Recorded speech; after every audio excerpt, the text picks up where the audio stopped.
Hello, Bay Area. You are listening to Radio Mirchi 1310 AM. This is your one and only RJ Mirchita. And good morning to everybody who are watching us live from Bay Area, like from United States, and greetings to everybody across the world. And good night to Australian people. But today we have COVID Awareness Show Day 90. Can you imagine?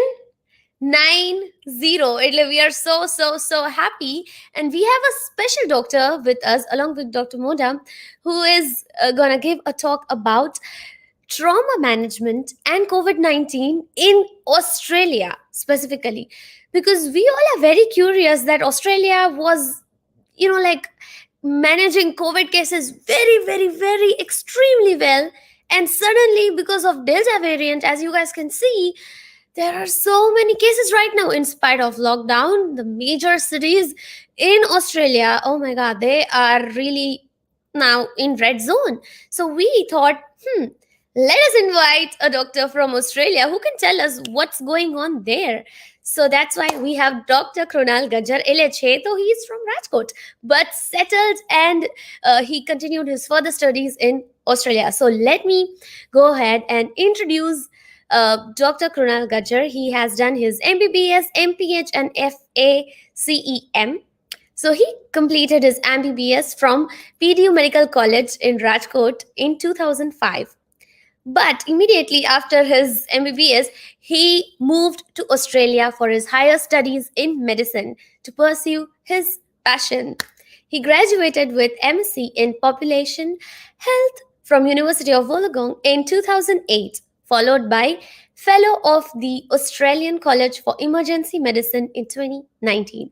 He is currently working at Brisbane City in Queensland State at Brisbane Northside Emergency as emergency staff specialist, and has also gained a vast experience as emergency consultant. He has taken so many trainings, residencies at several hospitals in Australia, including Princess Alexandra Hospital, Royal Hobart Hospital, Royal Brisbane and Women's Hospital, Logan General Hospital, Nambour General Hospital, Mackie Bays Hospital in Queensland. Well, the list goes on and on and on. Many hospitals in Australia, as well as તમને ખબર ના હોય તો કહી દઉં કે since he graduated from Rajkot, so he had worked a little bit for a while, I think, at H.J. Doshi Hospital in India. He has taken more than 22 plus certifications and training in his field of expertise. And in future, he plans to work and offer his services in critical care medicine and obtain this amazing fellowship in intensive care medicine. He is very passionate about two specialties. One is intensive care and another one is emergency medicine, to progress his career and continue to develop his critical care and general emergency medicine skills. So this was a little bit about Dr. Krunal Gajjar, and as you all know, Dr. Modha's favorite country where there were only one or two COVID cases, it was Australia. Right now he has shifted his favorite country to New Zealand. So we were like, "Arey, let's figure out why. So now, without further ado, I would like to invite our most popular doctor of Gujarat. એટલે doctor તો ઠીક પણ neurosurgeon કહી શકીએ એમને. And he is Dr. Prakash Modha, જેને હું કહીશ કે founder of Gokul Group of Hospitals, Bhishma Pitama of Surgery, and surgeonona surgeon. Do you know one thing? Dr. Krunal did his internship under Dr. Prakash at Gokul Hospital. Even I didn't know. So randomly, we connected because we have some family connections, and I was like, તો અમને આજે જ ખબર પડી. ક્યારેક તો મને એમ થાય છે કે ડોક્ટર મોઢાને પણ યાદ નહીં હોય કે એમના સ્ટુડન્ટ્સ આખા ગ્લોબમાં કઈ જગ્યાએ છે. મેબી એવું બની શકે. But now, without further ado, I would invite him. એટલે ડોક્ટર મોઢા will share with us COVID statistics, એટલે કે world COVID statistics, India, Australia, Gujarat, Rajkot, mucormycosis, what's going on with it, and obviously vaccination. Where are we with vaccination in India? And I would like to welcome Dr. Krunal Gajjar on our show. He will give us a little presentation, and then we will start our question answer session. So over to you, Dr. Modha, and welcome Dr. Krunal on our show. Yeah, we welcome Kunal. Welcome to our show. And I think it is too late in Australia, but we'll carry on our show. And today I'll speak our corona statistics. In USA, it is 1,92,720 new cases. USA is worsening day by day, and death is 1,756 new deaths in USA. UK, it is coming down. It's 37,690 new cases and 100 new deaths. In India, it is 46,759 new cases and 509 new deaths. Going to Brazil, it's 27,345 new cases and 761 new deaths. Going to Australia, where Dr. Kunal is there, is 975 new cases and 2 new deaths. So Australia is now recording deaths. So that's why Shocking, right? Australia is bit worsening compared to previous one. And New Zealand only 83 new cases and no new death. So New Zealand is most favorite country as far as corona is concerned. Now coming to Gujarat, with a proud, I must say that Rajkot, Bhavnagar and Jamnagar has got no new cases, zero new cases. But Excellent. Ahmedabad has got 4 new cases, Surat 1 new case, Junagadh 1 new case, and Baroda has got 3 new cases. So in India, particularly in Gujarat, corona is gradually coming down, but it is not 100% going up. Hmm. And as far as mucormycosis is concerned, and we have not seen new cases of mucormycosis. Huh. And about the vaccination, yesterday they have given vaccination to 10 million Indians. Probably the Wow. highest number of vaccination they have given yesterday. So vaccination also is increasing, and that is why we are ready to fight if third wave comes. So total vaccination is about 10% of Indian population. Still, the vaccination drive is going very strongly, and we hope that we should be able to vaccinate almost half of the country Hmm. before the third wave comes. With these remarks, I'll request Dr. Krunal Gajjar to carry on with his presentation. Mm-hmm. Dr. Krunal. And then we And will Mirchita. start. Yeah, and then we will start the question answer session. So Yeah, thank you, then Dr. afterwards Moda. we'll start question answer. Really appreciate for all the statistics. This is our 90th day, 90, and Dr. Moda has been really giving all the statistics. So first, I'd like to invite Dr. Krunal and say a few words about his experience in COVID in Australia with a little bit of presentation. So over to you, Dr. Krunal. Okay, thank you. Uh, Good morning to the US viewers, and good evening and almost good night for people around my part of the globe. I'm going to share my screen and take you through my presentation. As Dr. Mota was saying, it is a very difficult job for anybody to keep up with the numbers that come on daily basis with the statistics of all the important aspects. And particularly Australia, which is when you look at the geographical location, Australia and New Zealand are in a so-called bubble where the water boundaries are so stronger that the defense forces in these countries don't need to worry too much about any invasion. And that is the reason the numbers of COVID cases have been kept in a very strict control up till now. So I'm going to start with a bit of an introduction in terms of what my specialty is and where I'm working. This is the photo of the hospital that I'm currently working, which is called the Princess Alexandra Hospital. And this is the largest trauma hospital of the state of Queensland. And the second largest in the state, second largest in the country, next to Liverpool Hospital in Sydney. So as you can see briefly there, the helicopter that you can see on the side is where our helipad is, where all the patients from remote and rural settings are retrieved by air ambulance.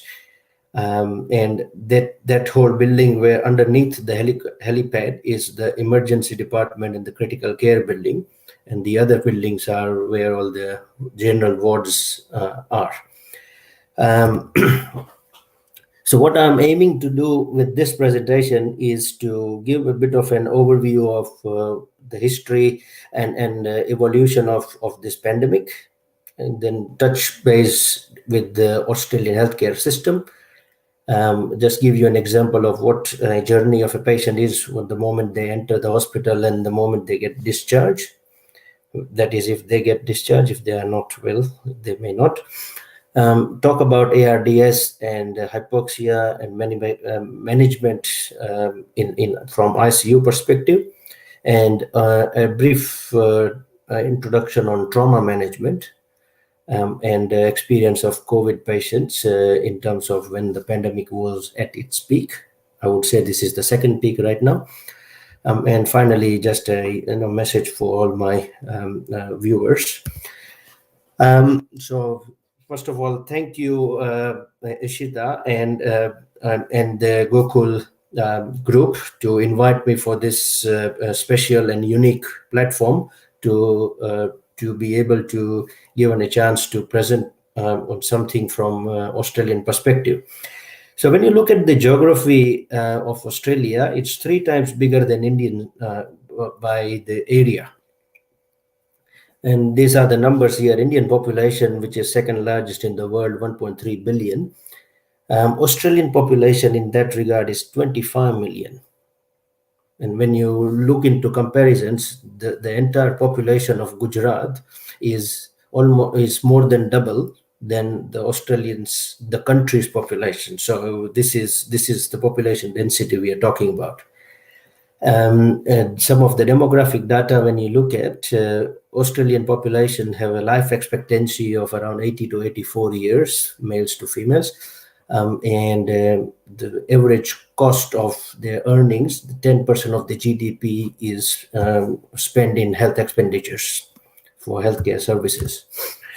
There is a universal healthcare system in Australia. So anybody who is a permanent resident, citizen, or of a descent from United Kingdom gets free access to all the healthcare facilities available to anybody who is a native citizen of Australia, which includes the government hospital, the general practice, the community service, the social service, ambulance service, etc., etc. The list goes on, which is the unique difference from any other place in the world. Like, say, US, you have to have private insurance to be able to get all the facilities that you need or you may need. India, as we know, there is a very big difference between healthcare systems in public and private, which is Australian system has not that much of a big gap in the quality of care and accessibility. How does the patient see a medical service is determined by their acuity of presentation, which means how severe the illness is. If they are sent in by a GP, which is the community doctor, who sends them to either to an inpatient hospital or to the emergency for further assessment. So there are few ways the patient gets to the hospital. One from the community, another one from the outpatient clinic, another is from retrieval from air ambulance or from a very regional hospital or place where they don't have any healthcare facilities or don't have any doctors. All health physicians, surgeons, physicians, nurses, physio, dietitian, any allied health specialty that you can think of, They are all registered under a single body, which is called APRA, Australian Healthcare Practitioner Regulatory Authority. You have to maintain a yearly registration, and to be able to get that registration renewed, you have to undergo certain CPD, which is continuous professional developmental points, which is combination of active procedures, theory, presentations, and things like that. So what that means is everybody is forced to keep studying, to keep working, and keep them motivated for their annual registration to be renewed. Now let's look at the recent pandemic, what we are going through. And this is not the first time that the world is facing pandemic situation. And in the modern medicine, the first pandemic was declared in 2003 when we had SARS. SARS is the SARS-CoV-1, which is the first virus that caused this interstitial pneumonitis and respiratory failure, causing a lot of mortality. But it was, as you can see in this map, is confined to Middle East. There was a little bit around China, and in some parts of Africa. Then came this big H1N1 wave, which affected almost all entire country, and that's where modern medicine evolved to a degree in terms of developing disaster preparedness. How do you increase your hospital capacity to improve healthcare, to provide healthcare and make it accessible to all the people who are affected? How to regulate border control, how to regulate interstate borders, and so on. Then there was this Middle Eastern respiratory virus in 2012, which again was a small UAE and Egypt were the main ones that were affected. And then comes the COVID in 2019, which you can see on the red side, which has affected the whole world. There's not many country that you can think of is spared from COVID. So just going back on the histories or important milestones, 2019, first case in Wuhan, and then pandemic was declared. It was an endemic at the time, and then the pandemic declared in March by WHO. So and ever since, the people have been trying to study the virus, get to know what works, what doesn't work. They have gone through a series of medications and shown that most of them were useless. Some of them had some anecdotal evidences and so on. And another group of scientists started to develop a vaccine. Now, there were two vaccines, the vector-based, the mRNA, and as you can imagine, people who are in the micro and the pathology side of things would appreciate this. This vaccine technology was more studied when they were trying to find a cure for HIV. So this mRNA and vector-based techniques are not something new that is only designed for COVID. The scientists do know about this, and now they have got this breakthrough by developing the COVID vaccine in December 2020. Moderna came not very a week after, followed by Janssen, and then followed by that was the AstraZeneca. And India has been, makes me feel proud that Indians have also managed to develop a vaccine which has a good efficacy as compared to all the other ones that are available in US and UK. So Covaxin was developed by Bharat Institute in January 2021 and was approved by the FDA. Going back to the strains, the first strain was the R0 alpha strain, which was in predominantly Europe, UK. Then came the beta in South Africa. Gamma was in Brazil and Japan. They're blaming India as the Delta virus variant, but there are skeptics about it, which don't believe that it is only India where the Delta has arisen from. But well, time will tell. And there are other variants of interest that are being studied, but not yet been totally published. This is an inside information from our microbiological colleagues in the hospital. So, iota, kappa, lambda, the Greek alphabets. People didn't want to risk stigmatizing a country by giving them a India variant and UK variant and so on. That's why those names came into place. So, a little bit about the virus. This official name of this virus is SARS-CoV-2. It has an incubation of around 5 to 7 days, and as the variants and the strains are changing, that incubation period will vary a little bit. And we have seen it's less severe in pediatric population. So far, 200 million cases overall, 4 million deaths.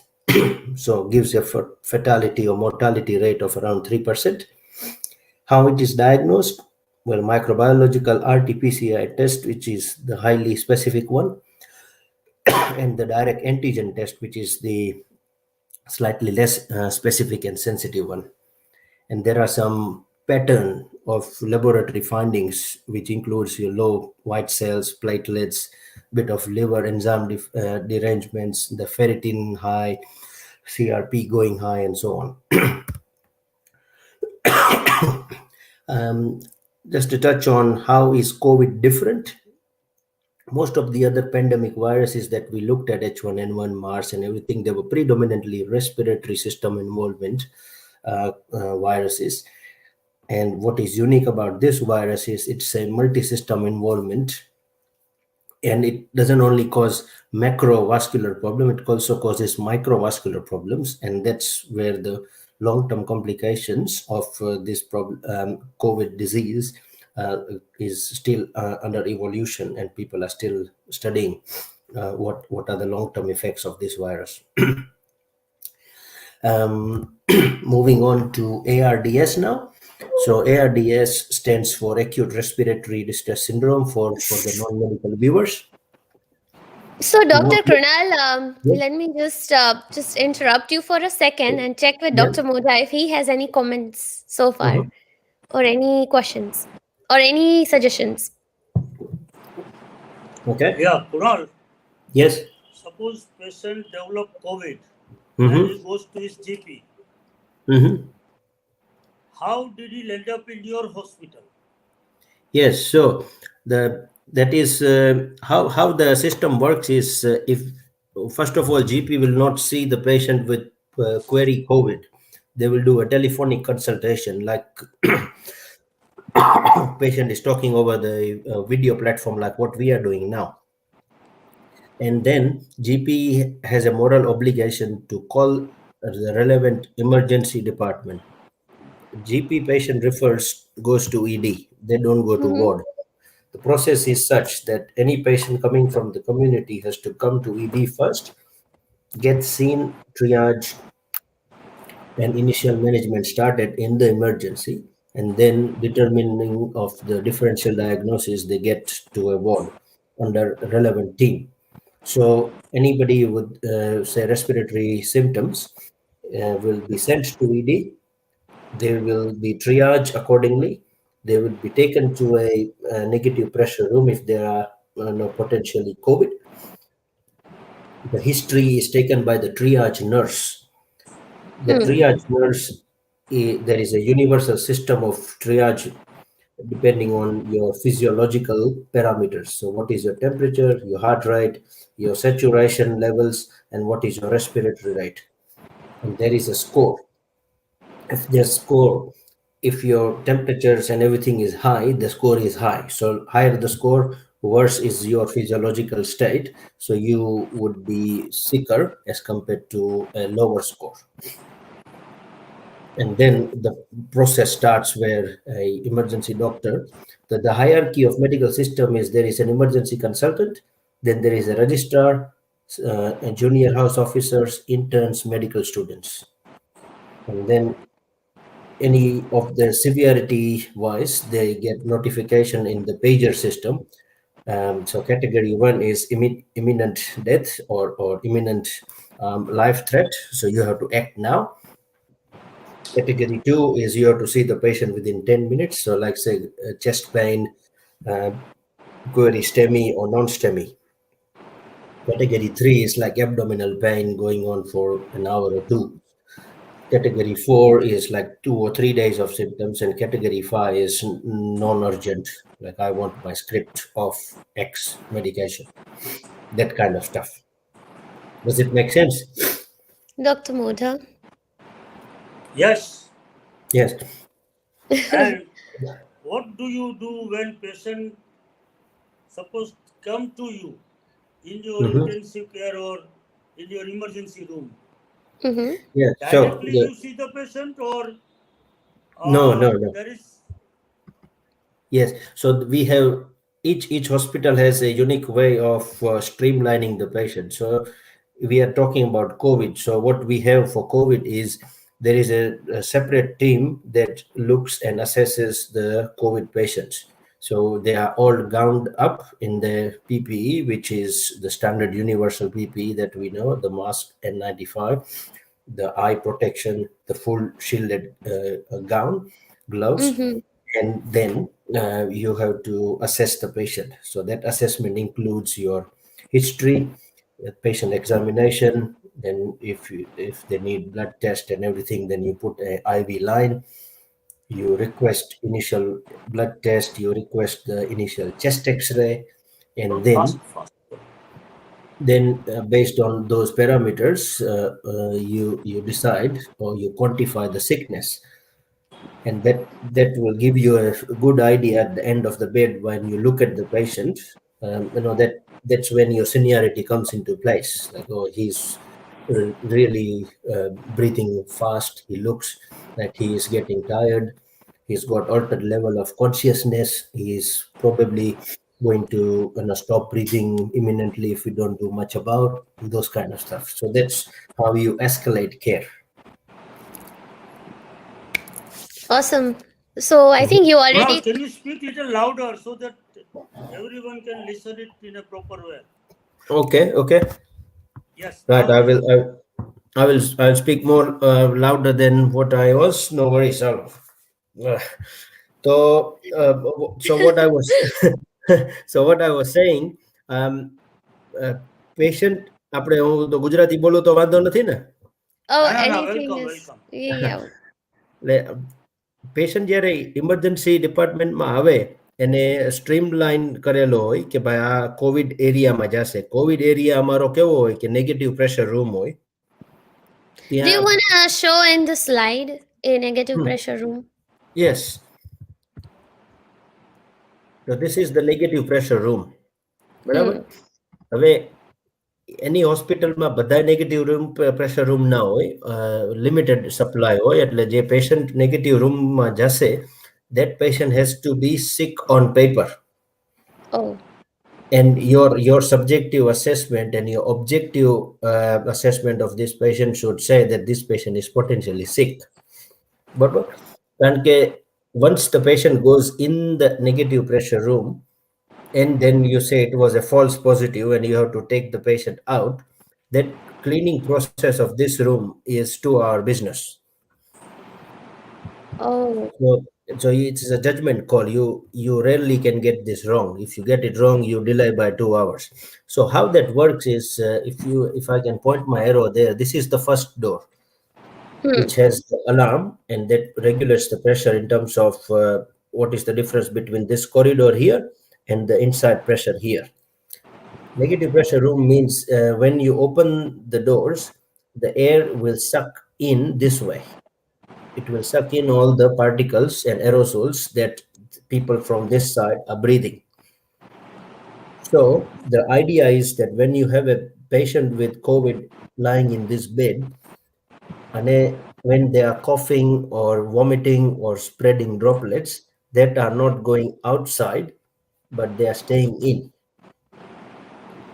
A negative pressure રૂમના જે filters હોય જ્યાંથી air બહાર જતી હોય, એ ફિલ્ટર્સમાં virus trap થાય, અને એ ફિલ્ટરના એના ડબલ કે ટ્રિપલ બેકઅપ હોય. એટલે that filters are to be changed every monthly or every 2 monthly depending on the type of filter used. અને એરનું સર્ક્યુલેશન જે હોય, જે 6 to 8 cycles એના પર આવર એની ચેન્જ થતી હોય. એટલે ઇન્ડિયન પર્સપેક્ટિવમાં સમજીએ આપણે તો Australian hospital, no matter how small or how big, is centrally air conditioned hospital. પંખા ના હોય કે Hmm. fans are not allowed in the hospital.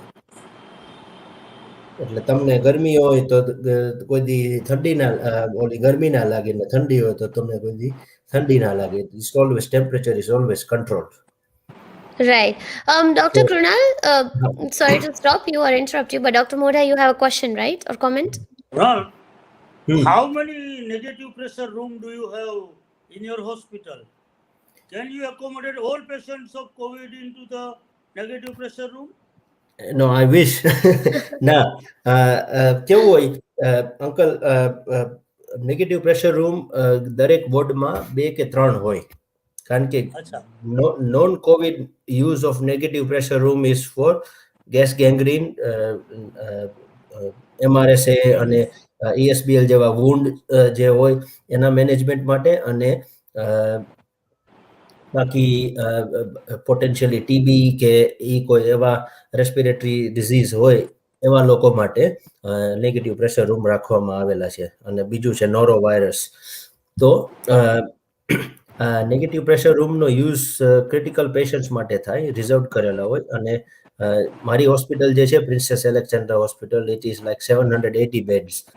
So there are 3 to 4 negative pressure room in each ward. અને એમાં 5 કે 7 સબ specialise ward છે, એટલે 15 થી 20 નેગેટિવ બેડ પેલા હોય. પછી જો you run out and if there is a mass casualty or mass presentation like what we saw in India, તો શું થાય કે નેગેટિવ પ્રેશર રૂમની ઇફેક્ટિવનેસ ઘટી જાય, નંબર 1. પછી અમારે જે પીપીઈ છે એ આખા એસ્ટ્રોનટ સૂટ જેવા થઈ જાય, where you are constantly wearing that. અને એનો એક રેડિએટર પંખો હોય that will keep the air flowing inside you and prevent you to get hot, and you have to keep that on for 8 to 10 hours, the duration of your shift. Oh. એટલે thankfully Brisbane in Queensland has not seen that dire state as compared to Sydney or Melbourne or Canberra. અત્યારે સિડનીની હાલત ખરાબ એટલે છે કે people are stuck with that and they cannot get out of the room that easily. એટલે imagine તમે એ ગેર પહેરી એટલે ગેર પહેરાવા વાળો એક માણસ જોઈએ અને એ ઉતારવા વાળો એક માણસ જોઈએ, અને એ માણસને ખુદને N95 પહેરેલો હોવો જોઈએ. કારણ કે એ વાયરસ તમે પેશન્ટના કેરથી લઈને આવ્યા હોય, તમને ડી અને ડોનિંગ ડોફિંગ કહે. ડોફિંગ મીન્સ ટેકિંગ ઇટ ઓફ. એ ડોફિંગ કરતો હોય તો તમને you can give that virus to the healthcare worker that way, even though he was not directly involved in the care of a positive patient. So there are many levels of care, and a healthcare system is accountable for any healthcare person getting the disease. Sick leave આપવી પડે, અને mentally ટ્રોમેટાઇઝ થઈ ગયો હોય તો એને counselling આપવું પડે, આ આપવું પડે, તે આપવું પડે. એટલે માથાનો ઘા થઈ જાય જો પ્રાઇવેટ હોસ્પિટલ વાળા આવી રીતે રન કરતા હોય. તો અત્યારે COVID patients are only managed in public hospital. Oh, okay. Nice. હોસ્પિટલની ડિમાન્ડ એટલી બધી હાઈ છે, અને જો એના રિસોર્સિસ એટલા બધા સ્ટ્રેચ થઈ જાય તો government can force private hospitals two accept Covid patients. અત્યારે એવું થાય છે કે ખાલી નોન કોવિડ પેશન્ટ્સ જે પબ્લિક હોસ્પિટલમાં એડમિટેડ હોય છે એને નોન પ્રાઇવેટ હોસ્પિટલમાં ટ્રાન્સફર કરવામાં આવે છે to create more space in the public hospital. Right. So I think Dr. Modha, all cool. Our Yes. next topic લઈએ. So I think next question which I have, આપણે just wanted to understand a bit about your work, which is what is trauma management and what is ARDS. I know you were sharing the slide. We are interested in knowing about what is ARDS and how it's related to trauma management. કે થોડું maybe you can explain a bit. Yeah, sure. હું પાછો મારી સ્લાઇડમાં જાઉં. ARDS ની. So ARDS એટલે acute respiratory distress syndrome. What that means is, imagine there is a balloon that you are putting air in to blow a balloon. હવે એ બલૂનમાં ખાલી હોય બલૂન તો એ હવાથી ફૂલશે, જરાક હવા ભરશો જરાક ફૂલશે, પણ જ્યારે તમે બલૂન પહેલી વાર ફૂલાવતા હોય તો ઈ પ્રેશર તમારે જે ફૂંક મારીને બલૂનને ફૂલાવવા માટે આપવું પડે, that is called the initial distending pressure or opening pressure. અને પછી એકવાર ઈ થોડુંક ખુલી જાય પછી air can flow in and out easily. તો એઆરડીએસમાં શું થાય છે કે ઈ એરવેઝમાં ફ્લુઇડ ભરાઈ ગયું હોય છે ફ્રોમ ઇન્ફ્લામેશનથી ટોક્સિક કેમિકલ્સ રિલીઝ થાય. They are not designed to be toxic, but when they are in excess, they can cause negative effects. અને ઈ ઇન્ફ્લામેશનના હિસાબે જ્યાં એર હોવી જોઈએ ત્યાં ફ્લુઇડ આવી જાય, અને ફ્લુઇડ આવી જાય એટલે ગેસનું જે એક્સચેન્જ થવું જોઈએ, એલ્વિયોલર મેમ્બ્રેન હોય, જ્યાંથી ગેસ ડિફ્યુઝનથી બ્લડમાં જાય. એટલે જે તમને આ બ્લડ કેપિલરીઝ દેખાય છે જે રેડ છે, એનો જે એન્ડ્સ છે ત્યાં બેરિયર છે થઈ ગયું છે બીકોઝ ઓફ ફ્લુઇડ. એટલે ગેસ એક્સચેન્જ બંધ થઈ જાય તો તમે no matter how much gas you put into the trachea, એ એલ્વિયોલસથી બ્લડમાં નથી પહોંચતું, એટલે લોકો હાઇપોક્સિક થઈ જાય છે. અને that is called hypoxemia, meaning less oxygen saturation or concentration of oxygen in the circulating blood. અને ARDS નો hallmark feature is the big AA gradient, કે જેને કહે કે તમે 100% ઓક્સિજન કોઈને આપો છો પણ એના બ્લડમાં 50% જ પહોંચે છે, તો એ એક ગ્રેડિયન્ટ થયો કે આટલો ડિફરન્સ આવ્યો, જેમાં શન્ટ આવે, જેમાં ડેડ સ્પેસ આવે, અને જેમાં હાઇપોક્સિમિયા એનાથી મેનિફેસ્ટ થાય. Awesome. ARDS એ એક કોમ્પ્લેક્સ વસ્તુ છે અને એ એક સિન્ડ્રોમ, ડાયગ્નોસિસ નથી. When there is ARDS, you have to find a cause and treat the cause that will fix your problem. એટલે જે એની ડેફિનેશન જે ARDS ની છે એ રિસન્ટલી ચેન્જ થઈ, જેને બર્લિન ડેફિનેશન છે એ આ મોસ્ટ રિસન્ટ ડેફિનેશન છે. આની પહેલા 1994માં US સોસાયટી ઓફ થોરેસિક મેડિસિન લોકોએ યુરોપિયન ગાઈડલાઇન્સની સાથે નવી ડેફિનેશન આપી હતી, that has been revised to this, which essentially means કે ભાઈ તમારા પેશન્ટનો SpO2 લેવલ કેટલું છે અને એ અચીવ કરવા માટે તમારે કેટલા લીટર ઓક્સિજન આપવું પડે છે. આ સાદી ભાષામાં આનો ડેફિનેશન છે કે તમને સેચ્યુરેશન લો હોય અને ઓક્સિજન લીટર્સમાં વધારે જતું હોય તો દેટ ઇઝ અ પ્રોબ્લેમ. અને પછી જે હોસ્પિટલની કેપેસિટીઝ હોય કે ભાઈ I can deliver this through A wall oxygen supply, કે આટલું હું આટલાથી આપી શકું, એનાથી વધારે નહીં, then you have to look about escalation of care, કે ભાઈ હવે ઓક્સિજન ડિલિવરી આપણે કઈ રીતે ચેન્જ કરશું. I will bring up a photo of oxygen delivery devices. Yes, thank you. Number 1 છે આ છે નેઝલ પ્રોંગ ઓક્સિજન કહેવાય, જ્યાંથી 6 લીટર સુધી મળી શકે આમાંથી. અને તમે જ્યારે એને કેલ્ક્યુલેટ કરો તો એનો FiO2 જે છે, fraction inspiration of oxygen, is around 30%. પછી આને નોન રીબ્રીધર માસ્ક કહેવાય. આ જે છે બેગ, એમાં રિઝર્વર બેગ હોય, એમાં ઓક્સિજન ફૂલ્લી ભરાયેલું રહે, એટલે પેશન્ટને કન્ટિન્યુઅસ ફ્રેશ ઓક્સિજન મળે. અને એ કાર્બન ડાયોક્સાઇડ જે બહાર એક્સેલ કરતું હોય એ આના સાઈડના વેન્ચ્યુરીમાંથી નીકળી જાય.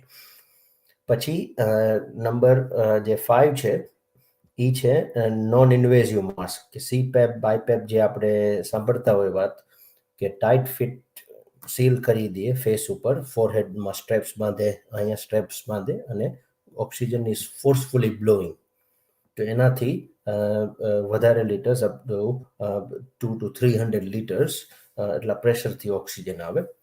પછી છે આ હાઈ ફ્લો, આ આપણે ઇન્ડિયામાં બહુ કોમનલી જોવા મળ્યું હતું પેન્ડેમિકના પીક વખતે.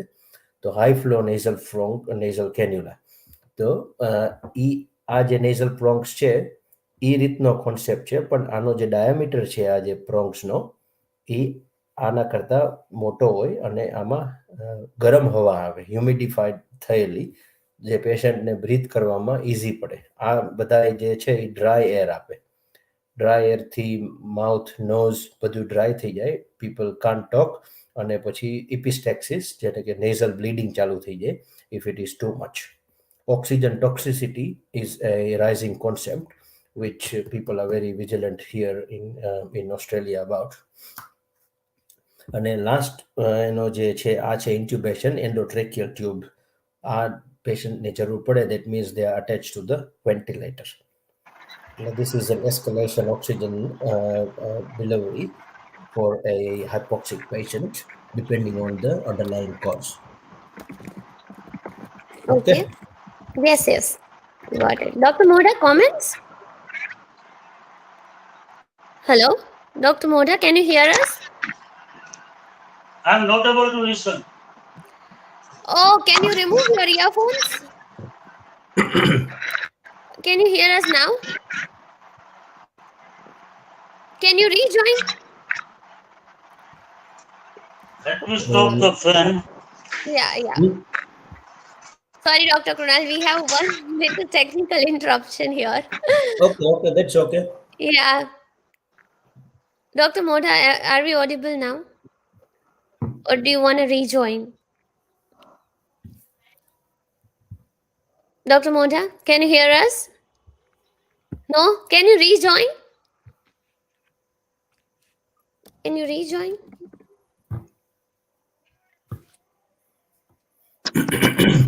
Maybe he can just quickly rejoin. Okay, no problem. Yeah, I'll just call him. Mhm.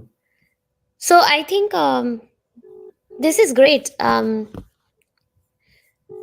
But I'm just hoping that Dr. Modha can rejoin. So the next question I think I have is why do patients develop a need for ventilation? Yes, okay. હું start કરું કે I wait for Dr. Yeah, Modha? I'm just calling him. Give me a second. Yeah, he can hear here. You can hear me?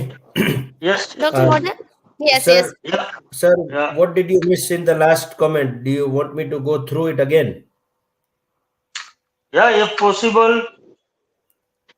I was Because I talking could about not listen. I was talking about the oxygen delivery devices. Yeah, that This slide. I understand. That I Okay. understand. I understand. Okay. Okay. તો Okay. next step હું જાઉં છું. Yeah. આ slide જોવાની છે. This is a standard observation sheet for any patient. બરાબર? જે આપણે વર્ડ રાઉન્ડ કરીએ તો આપણે પેશન્ટના વાઇટલ સાઇન્સ જે જોઈએ એનું જે આખું રેકોર્ડ થાય છે અહીંયા. તો respiratory rate, oxygen saturation, flow rate, BP, heart rate, temperature અને consciousness at the very bottom. એ બધાનો પછી આ જે પર્પલ, યલો, ઓરેન્જ જે બધા ઝોનમાં આવે એટલે કલર કોડિંગમાં એવું છે કે જો પર્પલમાં કોઈ પણ પેરામીટર આવ્યો તો ward nurses has to escalate that to the senior doctor. અને એને ઇમરજન્સી બટન હોય દરેક રૂમના દરેક બેડ સ્પેસ ઉપર. આમાંથી કોઈ ઇમરજન્સી થાય એટલે આઈસીયુ રજિસ્ટ્રાર દોડીને આઈસીયુમાંથી પેશન્ટને જોવા આવે કે પેજર સિસ્ટમ હોય કે એને ખબર પડે કે અહીંયા ઇમરજન્સી થઈ છે, you have two run there. 10 માળની હોસ્પિટલ હોય તો 10 મિનિટ પહોંચતા થાય. અને ખાલી પહોંચી જવાથી કઈ થાય નહીં. You have two carry your kit which has a bag of defibrillation, oxygen embu bag with oxygenation devices, plus a emergency medication list જેમાં હોય સક્સામિથોનિયમ હોય, જેમાં ફેન્ટાનિલ હોય અને જેમાં એડ્રેનાલિન હોય. એટલે આ પેરામીટર્સના હિસાબેથી ખ્યાલ આવી જાય કે who is sick in the ward અને કોણ ડિટિયોરેટ થવાની પોસિબિલિટી છે. બરાબર? હવે આપણે you don't keep all these things in your ward? એ વોર્ડમાં હોય, વોર્ડમાં લાઈફ પેક મશીન હોય, ડિફિબ્રિલેટર હોય. બરાબર? અને આ દવા મેડિસિન ના હોય? મેડિસિન જે હોય એને S8 કહે છે, એટલે કે કંટ્રોલ્ડ ડ્રગ હોય અને ક્રિટિકલ મેડિસિન આઈસીયુ ની ડ્રગ હોય, જે છે રોક્યુરોનિયમ થઈ ગઈ, સક્સામિથોનિયમ થઈ ગયું, મેટ્રામિનોલ, એડ્રિનાલિન, એ બધું વોર્ડમાં ના હોય. Hmm. Ward nurses are not trained to use any of those drugs. Painkillers માટે ફેન્ટેનિલ, મોર્ફિન, કેટામિન આ બધું એને આપવું હોય તો એને ડોક્ટરના સુપરવિઝનમાં આપવી પડે. Ho ho ho. એટલે nurse cannot give it by themselves. એટલે આમાં ઇમરજન્સી કોઈ થાય તો you have to go running and help out. બરાબર. હવે આપણે હાઇપોક્સિયાની વાત કરીએ તો હાઇપોક્સિયા એટલે શું અને હાઇપોક્સિમિયા અને હાઇપોક્સિયા વોટ ઇઝ ધ ડિફરન્સ? સો હાઇપોક્સિયા એટલે when you are breathing less oxygen than what is available in the air. એરમાં 21% oxygen હોય. હવે ફોર વોટ એવર કન્ટામિનેશન તમે જો એનાથી ઓછું ઓક્સિજન બ્રીથ કરતા હોય તો તમે હાઇપોક્સિક કહેવાઓ. બરાબર. તો હાઇપોક્સિયા ક્યાં થાય? તમે માઉન્ટેન ઉપર હોય પેલા હાઈ આલ્ટિટ્યુડ ઉપર તો ઓક્સિજનની જે પ્રેશર હોય એ ઓછું હોય તો ત્યાં તમે હાઇપોક્સિક થઈ શકો. બરાબર.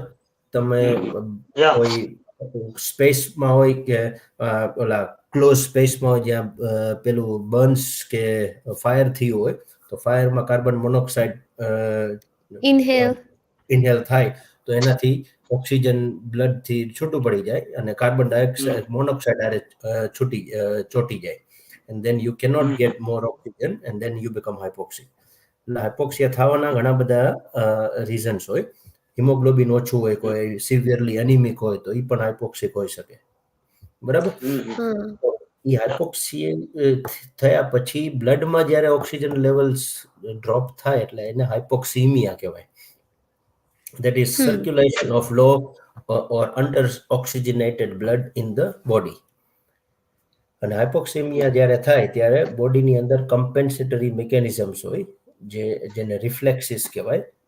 The body will try to overcome that situation by stimulation of your ventilatory drive જે બ્રેનમાં હોય. અને એના રિસેપ્ટર્સ હોય કે એને સેન્સર્સ હોય કે ભાઈ અહીંયા ઓક્સિજનની ડિલિવરી ઓછી થઈ છે એટલે આપણે કંઈક કરવાનું છે. તો શું કરવાનું છે? હાલો હાર્ટ રેટ વધારો, સર્ક્યુલેશન વધારો, ઓક્સિજનેશન વધારે કરવા માટે પેશન્ટને ડાયફ્રામને સિગ્નલ આપો કે you start breathing faster.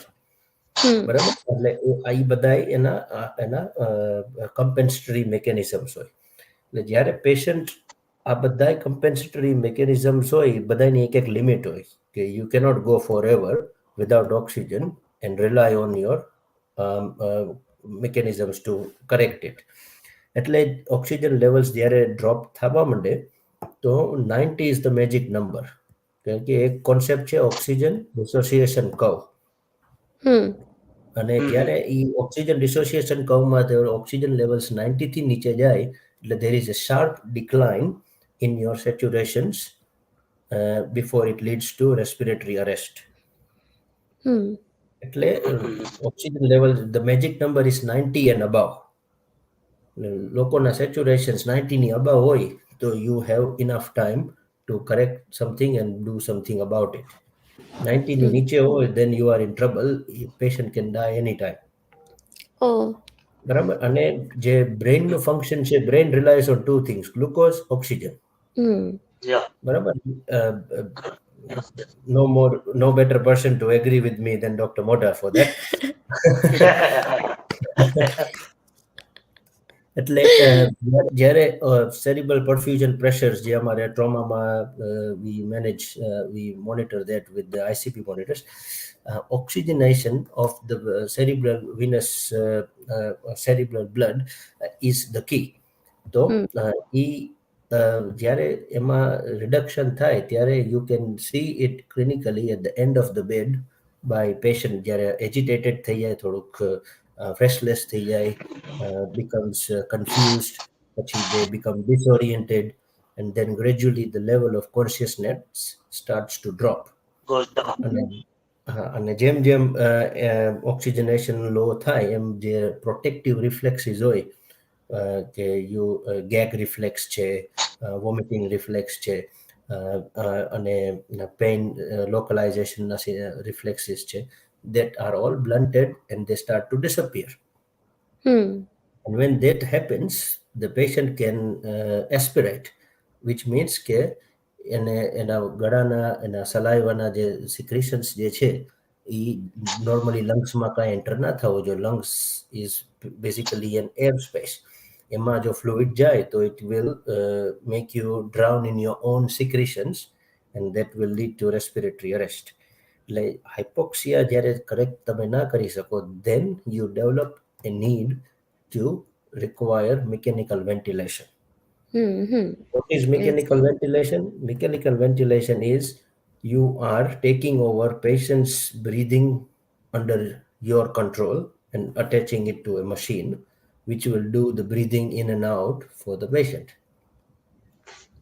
There are subtle physiological differences in what a mechanical ventilation does. Like normally તમે અંદર એક શ્વાસ લ્યો, that is a negative pressure. એટલે આટલું કરો એટલે ફ્લો એરનો અંદર જાય, કારણ કે અહીંયા લંગ્સની અંદર -5 જેટલું નેગેટિવ પ્રેશર હોય. Air can flow in and out. જ્યારે તમે કોઈને વેન્ટિલેટર ઉપર અટેચ કરો તો એ પોઝિટિવ પ્રેશર થઈ જાય. Air has to be blown out, અને પછી બેઝિક લંગ્સની ડાયાફ્રામની રિકોઇલ ઇલાસ્ટિસિટી હોય જેનાથી એક્સપિરેશન થાય, એટલે કાર્બન ડાયોક્સાઇડ બહાર નીકળે. એ ક્લોઝડ સર્કિટમાં હોય, એટલે કાર્બન ડાયોક્સાઇડ જેટલું બહાર નીકળે you can measure it and that will tell you how effective is your ventilation. I think a lot of patients were in need of oxygen in second wave of COVID in India, right, Dr. Modha? And they Oh, yeah. suffered from this hypoxia. Lots of problem we faced during the second wave. Yeah. Very shortage of oxygen. Lots of problem. But fortunately, at our hospital we were safe. But outside there was a lots of problem. Sometimes oxygen was not available. Sometimes ventilator was not available. And sometimes patient is not able to get the bed for admission. So this was the problem we have faced during the second wave. Exactly. હવે જો તમને આ એક photographic presentation picture જો તો તમે this man is attached to a ventilator. આ જે પાછળ બ્લુ સ્ક્રીન જે છે that is a ventilator, અને આ એની સર્કિટ છે. તો that tube is going from his mouth into the trachea and the air is blowing in and out. આમાં જે બે લિમ્બ છે બ્લુ અને વ્હાઇટ, તો એકથી ફ્લો થાય ઓક્સિજનનો ફ્રેશ ગેસનો અંદર, અને જે બહારની હવા આવે એ બ્લુથી કાર્બન ડાયોક્સાઇડ ત્યાં ડિટેક્ટ થાય, એટલાથી તમને ખ્યાલ આવે કે how much carbon dioxide is coming out. Whatever goes in should come out, otherwise અંદર સ્પેસમાં ભરાયા કરે તો એને મોટી મોટી કરી અને ઇટ કેન એક્સપ્લોડ, એટલે એને નિમોથોરેક્સ કહેવાય, વિચ ઇઝ કોલ્ડ બેરોટ્રોમા. એટલે એ બધા એના મિકેનિકલ વેન્ટિલેશનના કોમ્પ્લિકેશન્સ છે. બરાબર.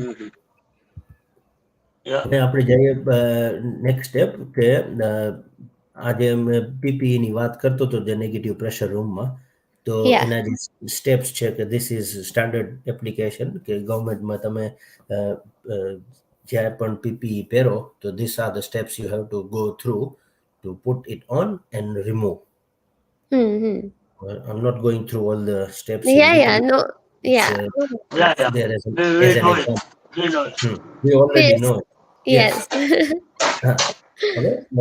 હવે કોઈ બધા પેશન્ટને ઇન્ટ્યુબેશન વેન્ટિલેશનની જરૂર ના પડે, બરાબર. બધા આમાંથી કોઈ સીપેપ ઉપર હોય, હાઈ ફ્લો ઉપર હોય, અને વોર્ડમાં હોય, આઈસીયુમાં હોય, પછી કોઈ પેશન્ટ એમાંથી ડિટ્યુરોરેટ થાય તો પછી અમારે ડેડિકેટેડ ટીમ્સ હોય છે, તેને ઇન્ટ્યુબેશન ટીમ કહેવાય. એના આખા દિવસ દરમિયાન they have a role is to intubate somebody who needs intubation for failing oxygenation. That is the key. So do you mean that there is a special team in every floor or in every hospital which will just do intubation? Yes, there is only one team for the whole hospital. Oh, okay. Got it. But you can't intubate, Krunal? Yeah. So I am that team. When I do my ICU duty, this is what I do. And the trauma thing comes when I'm on the floor for the emergency. So that's why I enjoy both sides. This is adrenaline rush, hands on, Yeah, yeah, high, yeah, exciting bit. yeah. આપણે આપણે hero બનીને નીકળી જવાનું, પછી બધા બીજા ભલે disco કરતા હોય. Very nice. એટલે this requires a short attention span. If the intrinsic personality of a critical care physician is short attention span, rapid decision making, and Mhm. rapid delegation of the task. Hmm. Either you Yeah, perform yeah. it or you delegate it. એમ કે ભાઈ હું બરહોલ નહીં કરું, બરાબર છે, પણ મારા patient આઈસીયુમાં કોઈ ટીબીઆઈ સાથે એડમિટેડ હોય ને એનું Hmm. આઈસીપી એસ્કેલેશન થતું હોય તો હાઇપરટોનિક અને મેડિકલ Correct. ટાયર 1 2 થેરાપી સુધી કરી નાખો, થાયોપેન્ટોન ચાલુ કરી દો, પછી તો ન્યુરોસર્જનને આવીને એને ડેકરા કરવો જ પડે છે. Yeah, એટલે yeah, આપણે yeah. આપણે ડેકરા નથી કરતા ને એની સિવાય ત્યાં સુધીનું બધું કરી નાખીએ છીએ. What is Good, ડેકરા? good. મને તો એ જ નથી ખબર. ઇંગ્લિશમાં સમજાવો ભાઈ મને. DECRA means decompression of the decompressive craniectomy. Okay. For it's a surgery especially done by the neurosurgeons in a Oh, I trauma see. patient with brain injury. Okay. આપણે ડેકરાની પ્રેક્ટિસ મને ખબર નથી ઇન્ડિયામાં કઈ રીતની છે, પણ અહીંયા લોકો રેસ્ક્યુ આઈસીપી અને બેસ્ટ ટ્રીપ સ્ટડીના બેઝ ઉપર સિલેક્ટિવ લોકોમાં કરે છે. અમે દરેક પેશન્ટમાં આઈસીપી મેજર નથી કરી શકતા, તો we go by clinical experience, bradycardia, pupil dilatation, or weakness, or conversion. If this is બરાબર there, and we look at the fundus even. So if બરાબર there is a increase intracranial tension, hmm we go for decompression.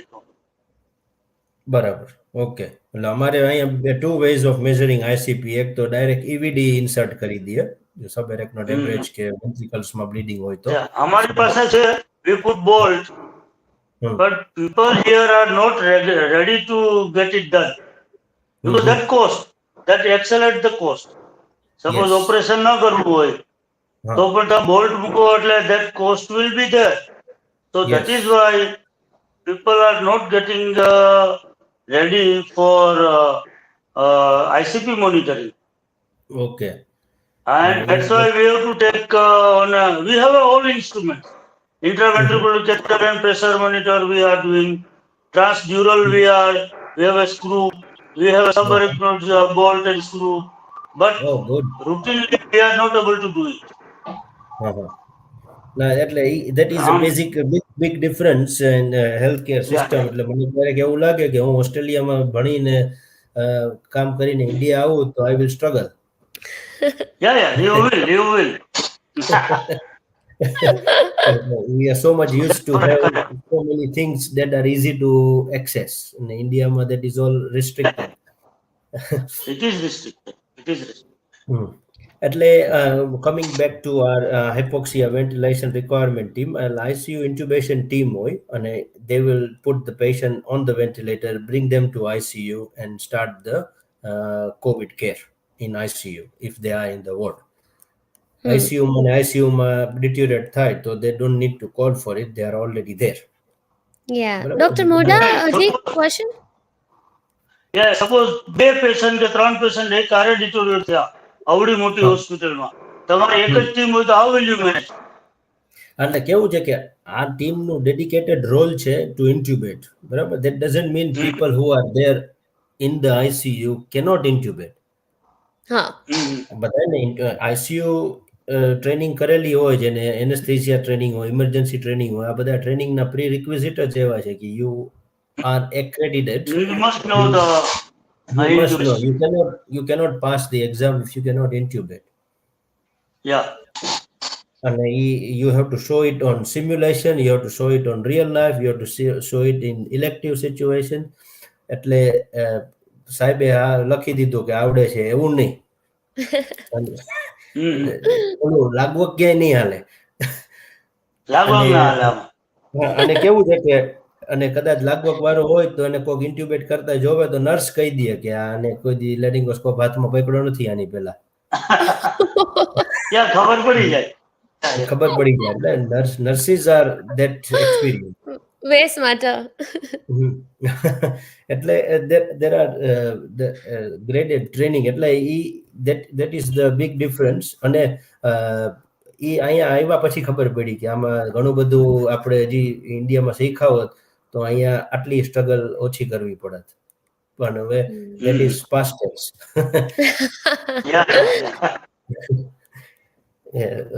Right. Kunal, suppose somebody wants to get admission in MBBS course in there, in Australia. Can they do it from India? હા, તો they have to come.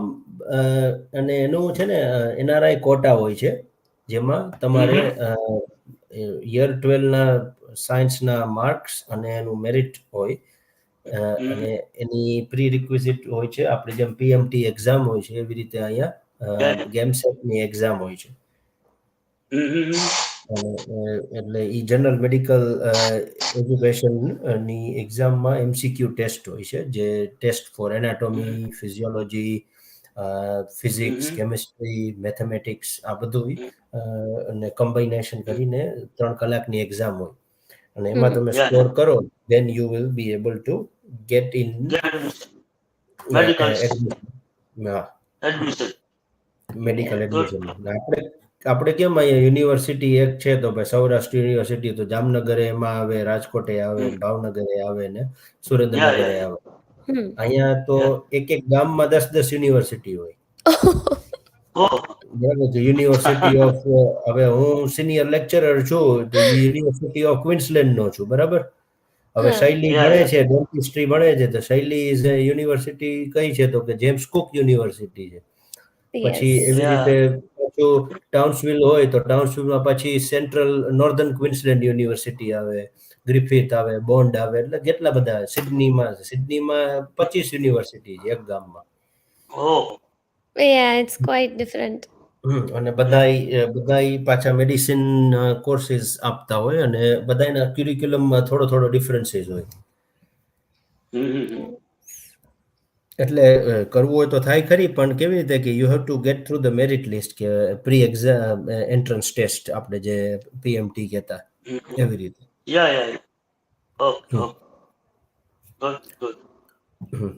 હવે Australia is obsessed with protocols and checklist. કોઈ પણ વસ્તુ હોય એના protocol હોય કે ભાઈ હાઉ ટુ ઇન્ટ્યુબેટ સમબડી તો there is a protocol. That protocol includes going through the checklist which includes your team individual person roles and titles and discussion of the plan before you go in. This is plan A, B and C. એટલે કે ભાઈ એ plan એ incubator હોય it is the most senior person or senior person's choice કે ભાઈ હું આને શીખડાવું છું એટલે I am his backup. બરાબર. પછી ટીમમાં બીજો કોણ હોય તો કે એરવે નર્સ હોય. એ ખાલી એરવે નર્સનું જ કામ કરે, એટલે એ બુજી આપે, ક્રાઇકોટ પ્રેશર જરૂર હોય તો એ કરે, વેન્ટિલેટર સેટ કરે કે એ બધું. અને ત્રીજો પર્સન હોય ડ્રગ્સ પર્સન હોય જે ખાલી ડ્રગ્સ આપે તમારા કહેવા ઉપર કે ભાઈ આટલા મિલીગ્રામ કેટામિન આપો, આટલા મિલીગ્રામ સક્સામિથોનિયમ આપો કે રોકિમોનિયમ આપો. That is their role. એટલે એ રોલની બહાર કોઈ જાય નહીં અને તમે બીજો ટાસ્ક આપો એના રોલમાં ના આવે તો એ ના પાડી દે ભાઈ હું નહીં કરું. That is how it is even here. એ ના જ પાડી દે કે it's not under me, કારણ કે પછી એને પ્રોબ્લેમ થાય રાઈટ ફ્યુચરમાં કે why did you do this, તારા તો હતું ને ચેકલિસ્ટમાં. એટલે આપણે ઇન્ડિયાથી આવતા હોય એટલે સ્ટાર્ટિંગમાં I had to adjust to that model of Adaptation is the problem. હા, એટલે આપણો મગજ જાય કે એટલે તું ના કે નહીં પાડ.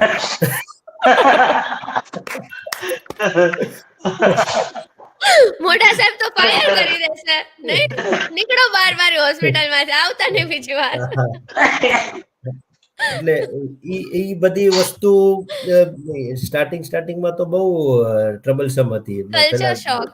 રાઈટ. કલ્ચર શોક અને આ વર્ક પ્લેસમાં કલ્ચર શોક એટલે તો પેશન્ટની સામે પાછું તમારે નર્સને તમે ખખડાવો એટલે તમારો સિનિયર અને નર્સિંગ સુપરવાઇઝર હોય, નર્સિંગ મેનેજર હોય એક એક ડિપાર્ટમેન્ટનો, એ બે તમને પછી ખૂણામાં લઈ જાય ને બોલ. થોડીક વાર કે ને કારણ કે નીચે તો ના આપે પણ બોલે ખરું.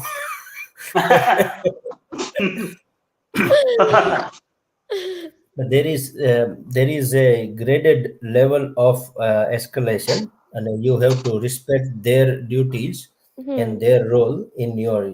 I have a team emphasis check. You are working in a team. Hmm You are not Hmm. showing off that you are superior than others, hmm and you are not showing off that you are the hero. હીરોગીરીના A Yeah. પૈસા જ નથી એટલે તમને કાઢી મૂકે. You will not get a job in public or private hospital if you have O the personality of being that is classified as a workplace harassment or bully. Yeah. And that's a big problem in Western culture in terms of workplace safety and efficacy. અહીંયા બી એવું જ છે, યુએસમાં પણ. Same. કે ને કે આપણે modern world is facing some other challenges that people in India would not even think of. Yeah. Yeah. Hmm Yeah. This this is one of the examples. એટલે protocols and checklists are mandated. હમ એટલે you get sick of it, but you don't have to show that you are sick of it. એટલે this is an And example. UK also similar things. If you Yes. don't follow the protocol, they will tell you that this is wrong, doctor. You should not do this. Exactly. I was just wandering કે શશી પપ્પા આઈસીયુમાં હતા તો એ કે આઈસીયુમાં મને ઈ કે બોલાવો ને આ જોઈએ ને આ જોઈએ, તો ડોક્ટર કે અહીં આઈસીયુમાં ના મળે, તો કે એ કે આપણા ઘરની હોસ્પિટલ છે, કેમ થોડું હાલે. તો કે પછી કે એટલે તો હું ફોરેન નથી જતો, બાકી કે મારે ત્રેવડ છે ને ત્યાં કે સર્વિસ લેવાની, પણ હું અહીંયા કેમ આવ્યો. ઈ કે આપણા ઘરની હોસ્પિટલ છે. તો નર્સ જોવે કે સાહેબ આ તમે શું કરો છો, તો કે જાઓ જાઓ, ઈ કે તમે ટ્રસ્ટીને પૂછ્યા હોય કે એ મને ઓળખે. His personality is like that કે આપણે ઈ કે નો ફાવે એમ ફોરેન કેરમાં. બોલો. Exactly. So you get suffocated. See, our Suffocated. Indian people get suffocated. Yeah. If they are Exactly. goes to that system all of a sudden. Yeah, હા. yeah. એટલે that differences can be really problematic when you are starting, when you are new. New. પછી you Yeah, get yeah. used to it and you know that nurses are your friend. You have to keep them happy. Nurses in Australia are like second wife. Happy wife, happy life. અહીંયા પણ તમને OR book ના કરવા દે nurses, બોલો એટલી હા. Strict. OR જ ના આપે. તમે ભલે ગમે એટલા મોટા સર્જન હોય કે નો નોટ અવેલેબલ, એટલે નર્સ ડિસાઈડ કરે. બોલો. અને યુનિવર્સલ ટૂલ છે એવરી નર્સ ને હેપી રાખવાનો એક જ tool. Oh my God you look so young. વાત પૂરી થઈ ગઈ.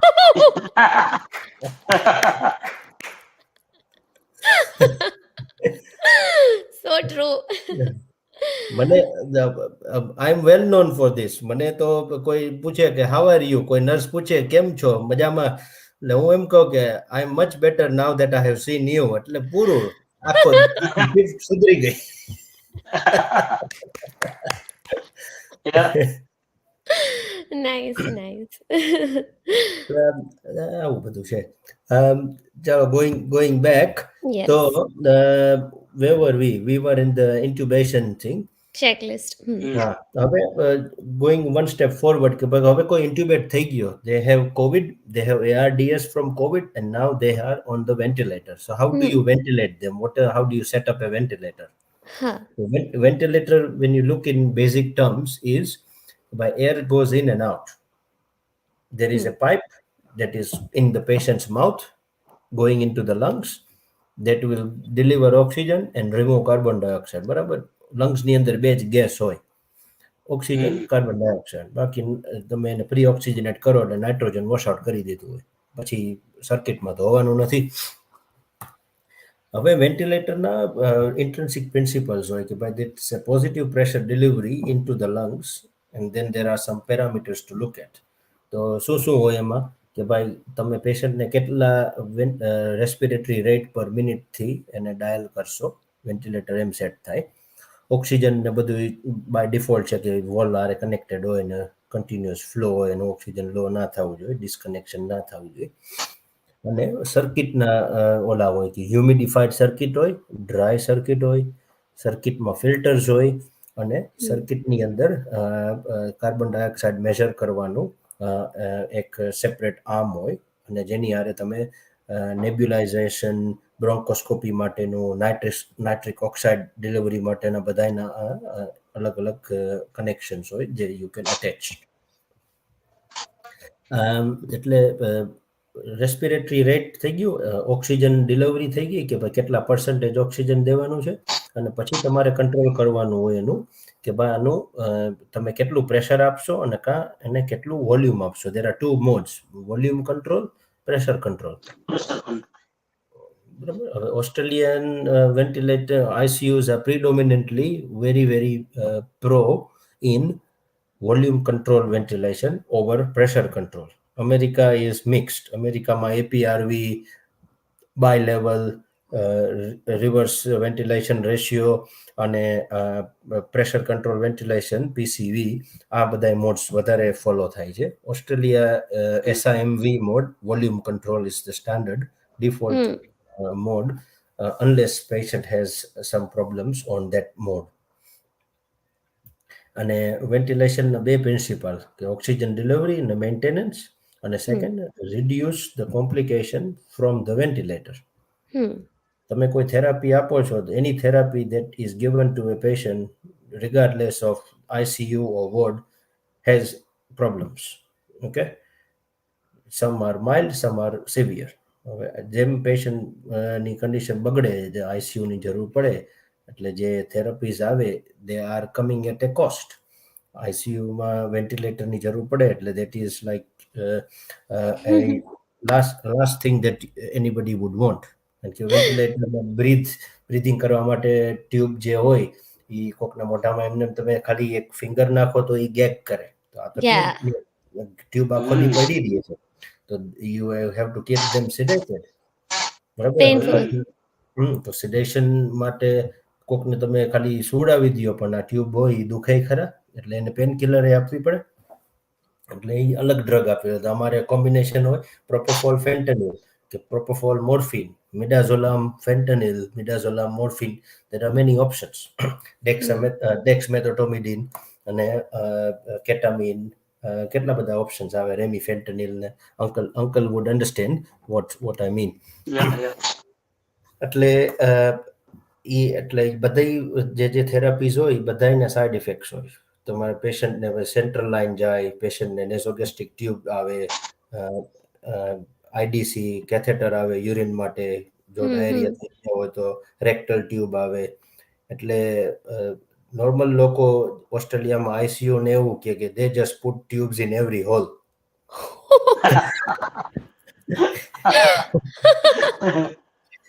that is the common perception in ICU.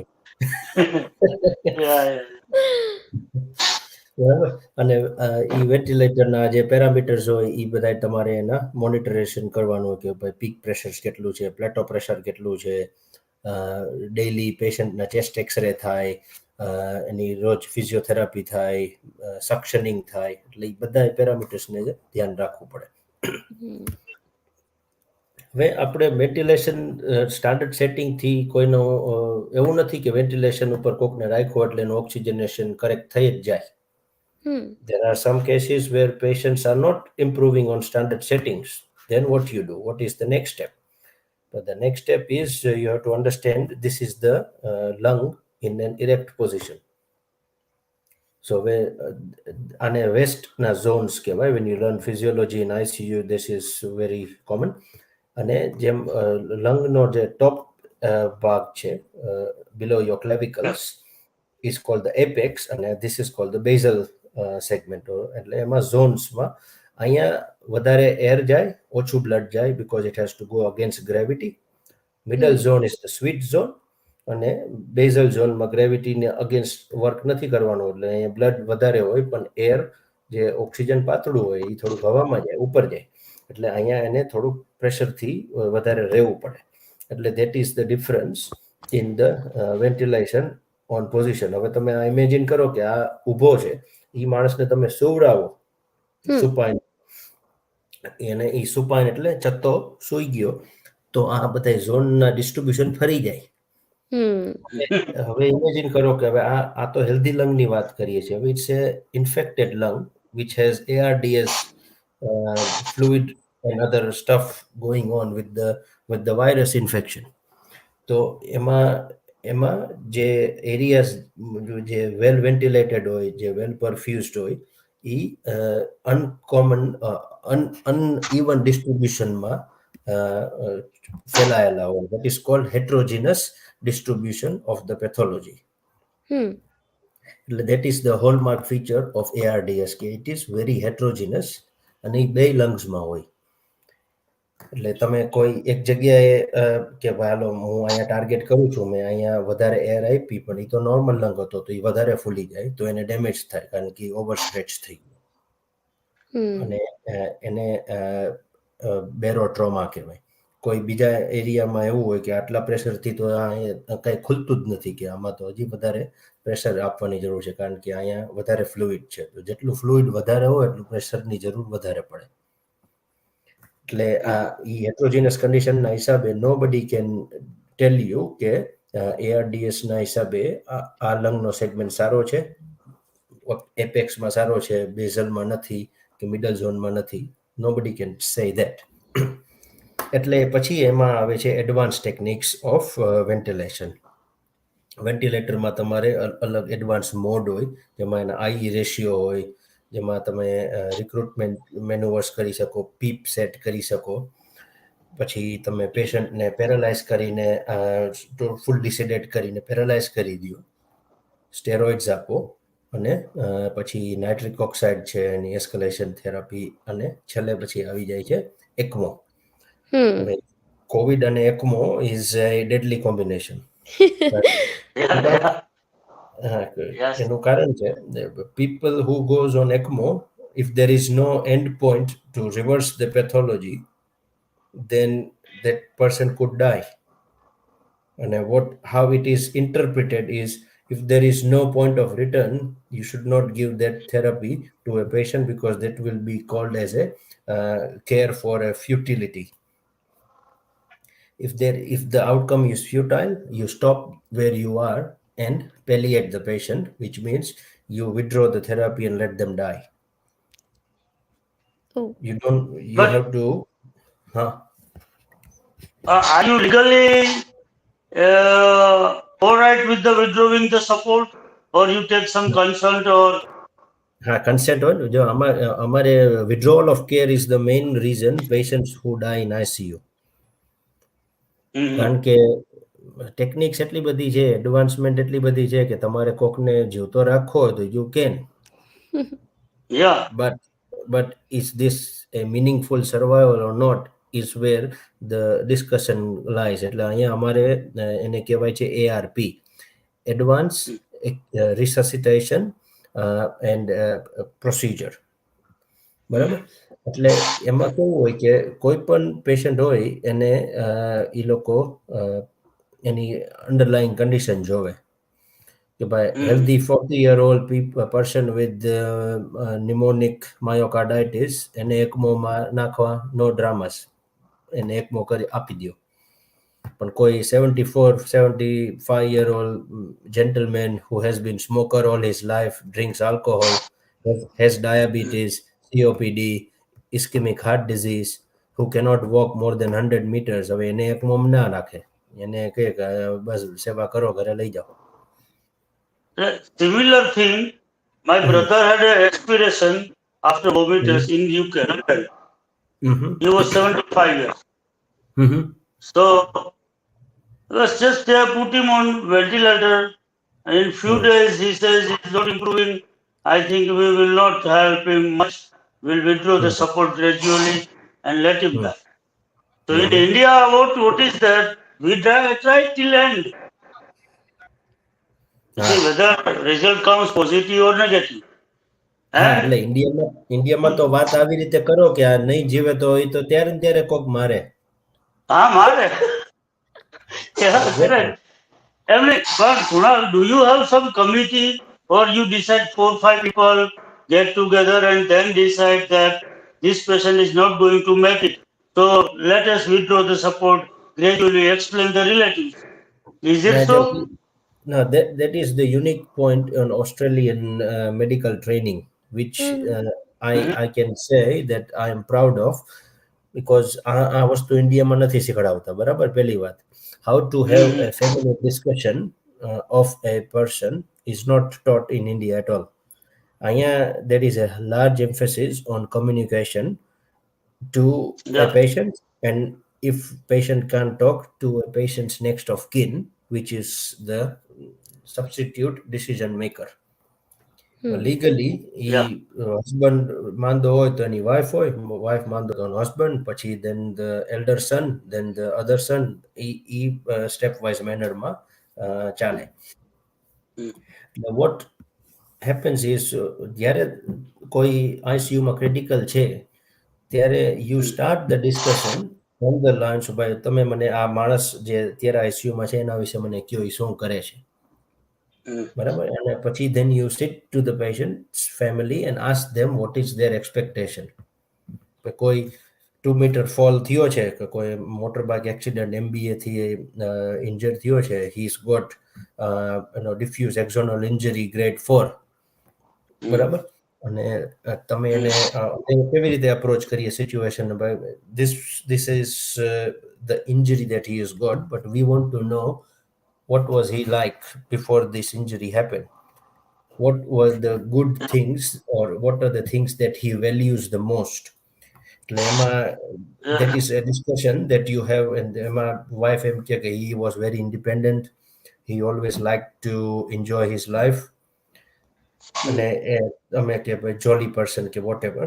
Then you throw in this twist કે ભાઈ patients who suffer this kind of injury often uh, survive the injury, but they may not come to the fully conscious state to be able to be independent again, to be able to ride his bike or his motorcycle or his cycle or car or whatever.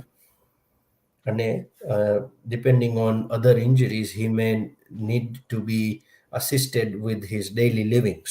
And ADLs means assistance in daily livings. Hmm. Hmm. Yeah. તો એને piece by piece life, day to day લાઈફમાં શું શું affect આવશે એ બધું વિસ્તારમાં સમજાવીએ. Hmm. અને પછી the final question is, if this is something that is likely to happen for your loved one, Hmm. what would he choose to do in this situation? And then there is a pause of silence, અને પછી family discuss કરે કે whatever, and you don't force them to decide today. Hmm. Mm. You have that discussion, you get through it, and you then come to a common decision. So patient decision making and patient involvement or family involvement is the key. Australian healthcare system માં છે 8 standards of national standards of healthcare delivery, જેમાં Mm. patient participation, blood and safety management, medication safety, communication, teamwork, આ બધામાંથી this is one of the domains. એટલે very rarely અમારે અહીંયા litigation rates તમે જોશો તો આમાં સિચ્યુએશનમાં litigation rates is almost zero. Oh. Mm. People are worried about litigation because they see USA having high Oh, income. USA is the worst. It's Worst, the worst. worst. Yeah. અને ત્યાં તો એમ લાગે છે કે આને જન્મ જ મેડિકલ ડોક્ટરને શું કરવા લીધો લાગે છે, એટલી ખરાબ હાલત છે. એટલે Yeah, ડિફેન્સિવ yeah. મેડિસિન છે. એટલે યુએસ અને ઓસ્ટ્રેલિયાની હેલ્થકેર સિસ્ટમમાં તમે ડિફરન્સ જોયો તો હવે આઈસીયુમાં અહીંયા મેં કોઈને વેન્ટિલેટર ઉપર નાખ્યો હોય તો I control the ventilator, I start the dialysis, I do the tracheostomy, બરાબર? Mm. યુએસમાં કેવું કે વેન્ટિલેટર હોય તો રેસ્પિરેટરી થેરાપિસ્ટ આવીને વેન્ટિલેટર એડજસ્ટ કરે. renal ફિઝિશિયન આવીને ડાયાલિસિસનો એડજસ્ટ કરે, ENT સર્જન Mm. આવીને ટ્રેક્યોસ્ટોમી કરે, પછી Yeah. કોઈને ક્રિટિકલ અનીમિયા હોય, બ્લડ ટ્રાન્સફ્યુઝન આવે તો હિમેટોલોજિસ્ટ આવીને બ્લડ પ્રોડક્ટ્સ આપે. તો it is fragmented Mm. Care. પેશન્ટને ખબર જ ના હોય કે આમાં કેટલા લોકોએ ઓલું કે ને શાક બને છે તો કેટલા લોકોએ ચમચો ફેરવ્યો છે, તો બિલ આવે પછી ખબર પડે. Mm. અહીંયા single person, so we are trained to understand what is dialysis, how to dialyze, how to put dialysis catheter, how to perform tracheostomy, how to perform ECMO cannulation. અમે બધું કરીએ. Oh, Mm. nice. So that is the key difference. But Dr. Krunal, one question I have, even here, if somebody is working in emergency medicine, then they have those skills. The bills that are very different. Like if you are an emergency practitioner or emergency medicine surgeon, or if you are in that ward, then they go through specialized training, so they can do it. Their department is very, very separate. But like you said, if the person is not in emergency, then they handle it very differently. All Exactly. different surgeons would come in and do cooking on the patient, or multiple papers, docs. That's હા, true. એટલે કે ભાઈ અમે જીરું મેં નાખ્યું હતું ને કે કોથમરી મેં નાખી હતી ને મરચું મેં નાખ્યું હતું, આ બધાયનો બિલ આવે, અમારે એક જ ફાટે. Yeah. Yeah. એટલે that is the big difference in US ને UK. US થી લોકો ક્યારેક નવા જે વિઝિટર વિઝામાં ને વર્કિંગ વિઝામાં આવે ને, they are very surprised how Australian system and ICUs work. કે ઈ તો ડાયરેક્ટ એમ કે રેસ્પિરેટરી ને બોલાવો ને ભાઈ, અમારે ના બોલાવવાનો હોય, અમે હાથે કરીએ. Yeah. When they come here, they feel very surprised. How અને much time you gonna take to take care of the patient? Families get frustrated sometimes. Exactly. અને ઓસ્ટ્રેલિયન હેલ્થકેરમાંથી કોઈ યુએસ આવીને કામ કર્યું એવા મારા કોઈ સર્કલમાં મને આઈ ડોન્ટ નો ધેમ, પણ વેરી રેરલી એવું થાય છે કે યુએસ થી લોકો અહીંયા આવશે, પણ અહીંથી લોકો ઓસ્ટ્રેલિયાથી યુએસ નહીં જાય. They will go to UK, they will go to Europe, but they will never go to US. Different છે. UK થી completely opposite છે US ની treatments and protocols. હા, એટલે આપણે દેશી ભાષામાં કહીએ તો યુએસ વાળા થોડાક લોટકા છે. What is that? Lotka? લટકા કરતા વાઈ ના કહેવાય. પણ Yeah. કારણ કે if you ask me why did I choose Australia over US, You had choice, right? You had choice. I didn't know all this, but I knew enough from people who were in US or who are planning to go to US for me to decide that US તો નથી જ જાવું. Australia ગમે એવું હોય, પણ આપણે US નથી જવું એવું નક્કી કર્યું, એટલે હું તો અહીંયા. Yeah, that is true. That why England is better, Australia is also better. UK and Australia is same. Similar. Practically same. Even Canada is also in the same boat, I think. થોડું British મળતું આવે બધાનું. US રાણી Queens queen એટલે queen રાણીના બધા છે. હા, રાણીના બધા ગોળા છે.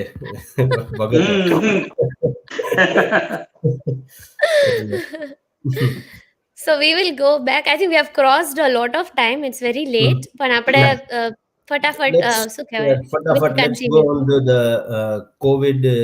હવે પ્રોન ટ્રીટમેન્ટ આપણે જે કરતા હતા ને, recruitment techniques and prone ventilation, this is just diagram of how a normal patient is prone.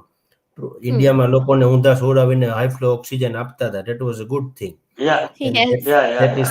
It is physiologically making sense. So if people do have problem, prone કરવાનું, advice કરવાનું, no problems. This is how to do it.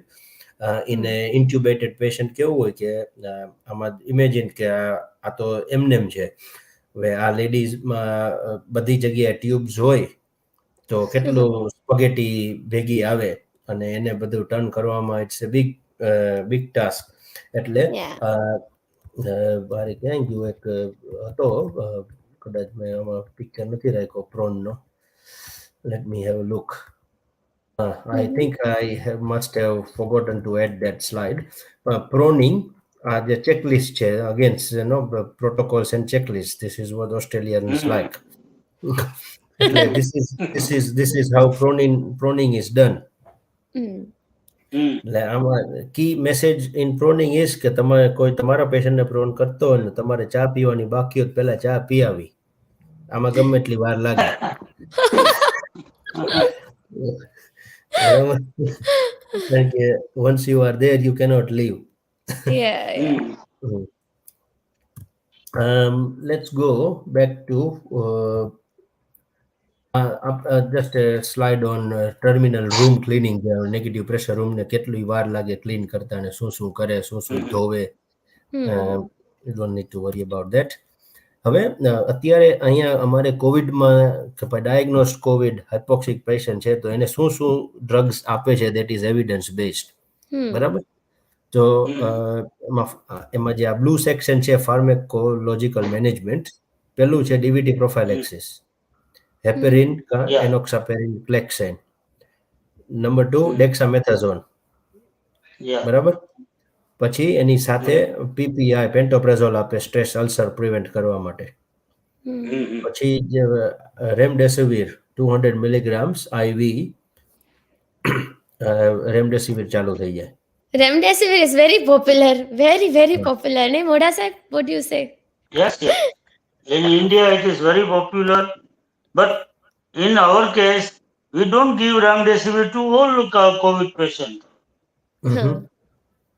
બરાબર. બધાને those who is intubated, એવા બધાને આપીએ definitely. But routine patient we don't give remdesivir because there was a trial crisis. Yeah. There was a crisis and shortage of remdesivir. So we made a protocol that all patients, and remdesivir is not the life-saving drug. It is dexamethasone which is a life-saving drug. Exactly. So we have preferred dexamethasone and remdesivir if required. Means patient needs some support, then we add remdesivir. That was our protocol in India. એટલે આ protocol છે એ hospital base હોય, state based હોય. અને વસ્તુ એવી છે કે there is a central authority that controls drug administration. તમે એમ કહો કે મારા પેશન્ટને મિથેલિન બ્લુ દેવી છે તો એમ કોઈ દેવા ના દે. નર્સ જ ના પાડી દે કે ભાઈ આ ક્યાં એવિડન્સ છે, હું નથી દેવાની. Oh my God. પાડી દે. તમે એમ કહો કે મારા પેશન્ટને આઇવરમેક્ટિન દેવી છે કે ભાઈ nurse can question you directly કે ભાઈ show me the evidence and what is the proof that it works. If you cannot prove it, she will not give it. બરાબર. ડ્રગ્સ જે છે હોસ્પિટલની અંદર સેન્ટ્રલ ફાર્મસી હોય જ્યાં બધી ડ્રગ્સ સ્ટોર થતી હોય. બરાબર. અને તમે એક કોઈ ડ્રગ પ્રિસ્ક્રાઇબ કરો એટલે સેન્ટ્રલ ફાર્મસીમાં એની કોપી જાય અને પછી ડ્રગ રિલીઝ થાય એન્ડ દે ચેક કે ભાઈ એપ્રોપ્રિએટ ડોઝ છે, રૂટ છે અને ઇન્ડિકેશન છે. Oh my God. Controlled. હા, એટલે તમે આપણે કેમ ઇન્ડિયામાં એમોક્સિસિલિન લેતો આવતો જાતો મેડિકલ સ્ટોરમાંથી 5, તો એમાં એ કઈ ના મળે. અહીંયા મળતી જ નથી એમોક્સિસિલિન. પ્રિસ્ક્રિપ્શન જોઈએ ડોક્ટરનું, પાછું લખેલું તો જ અપ્રૂવ થાય તો એમોક્સિસિલિન આવે. એવી રીતે અહીંયા ડ્રગ્સ જે છે એઝિથ્રોમાઇસિન કંટ્રોલ છે, સિપ્રોફ્લોક્સાસિન ટોટલી કંટ્રોલ, મેરોપેનમ, ઇમિપેનમ, ટાઇકોપ્લેનિન, કોલિસ્ટીન, પોલિમિક્ઝિન, આ બધી હાયર એન્ડ જે ડ્રગ્સ છે they are heavily controlled. You cannot prescribe that like prescribing lollies. એટલે એવી રીતે બધી ડ્રગ્સમાં રેમડેસિવિર આ લોકોએ એક્સેપ્ટ કરી છે based on the trials. Trials has shown that it reduces severity of COVID. It does not cure COVID. બરાબર. Yeah. હમ બરાબર, Correct. એટલે જો કોઈ હાઇપોક્સિક પેશન્ટ હોય આઈસીયુ, આ જે ચાર્ટ છે આ હમ ઇનિશિયલ મેનેજમેન્ટ છે of a hypoxic patient in હા પૂછો. આઈસીયુ, વોર્ડ પેશન્ટની નથી. બરાબર. Yeah go ahead doctor Krunal. I think doctor મોઢાને કોઈ પેલું ઓકે આવેલું છે. Yeah okay. એટલે આપણે ડીવીટી પ્રોફાઇલેક્સિસ આવી ગયું, ડેક્સામેથાઝોન, રેમડેસિવિર, અને પછી પેશન્ટને જો હાઇપોક્સિક હોય, 40% થી વધારે ઓક્સિજનની જરૂર હોય, તો એને સેકન્ડ એજન્ટ છે ટોસ્લિઝુમાબ. બરાબર. હવે ટોસ્લિઝુમાબ, ડેક્સામેથાઝોન, રેમડેસિવિર આ બધી કોમ્બિનેશનમાં જતું હોય, પણ કેવું કે after tocilizumab there is no guidelines in Australia. આનાથી That's it. વધારે પછી હા દેટ્સ ઇટ. ઇન્ડિયામાં કેમ કે મિથિલિન બ્લુ આપી દો, એસી ઇનિબિટર આપી દો, આઇવરમેક્ટિન આપો, પછી નવું કંઈક ઓલું કોલ્ચિસ્ટની વાત કરી હતી, હાઇડ્રોક્સીક્લોરોક્વિનની વાત કરી, તો ફેંકી દીધું હતું અમારા તો બધાએ. એટલે એટલે કેવું કે ગાંડો વિચારે ને પ્રજા દોડે ભેગું કે હાલો મૂર્ખાઓ અમલ કરે, ગાંડાનો વિચાર કરે. આ એના જેવું ગાડરિયો પ્રવાહ તો અહીંયા હાલવા જ ના દે.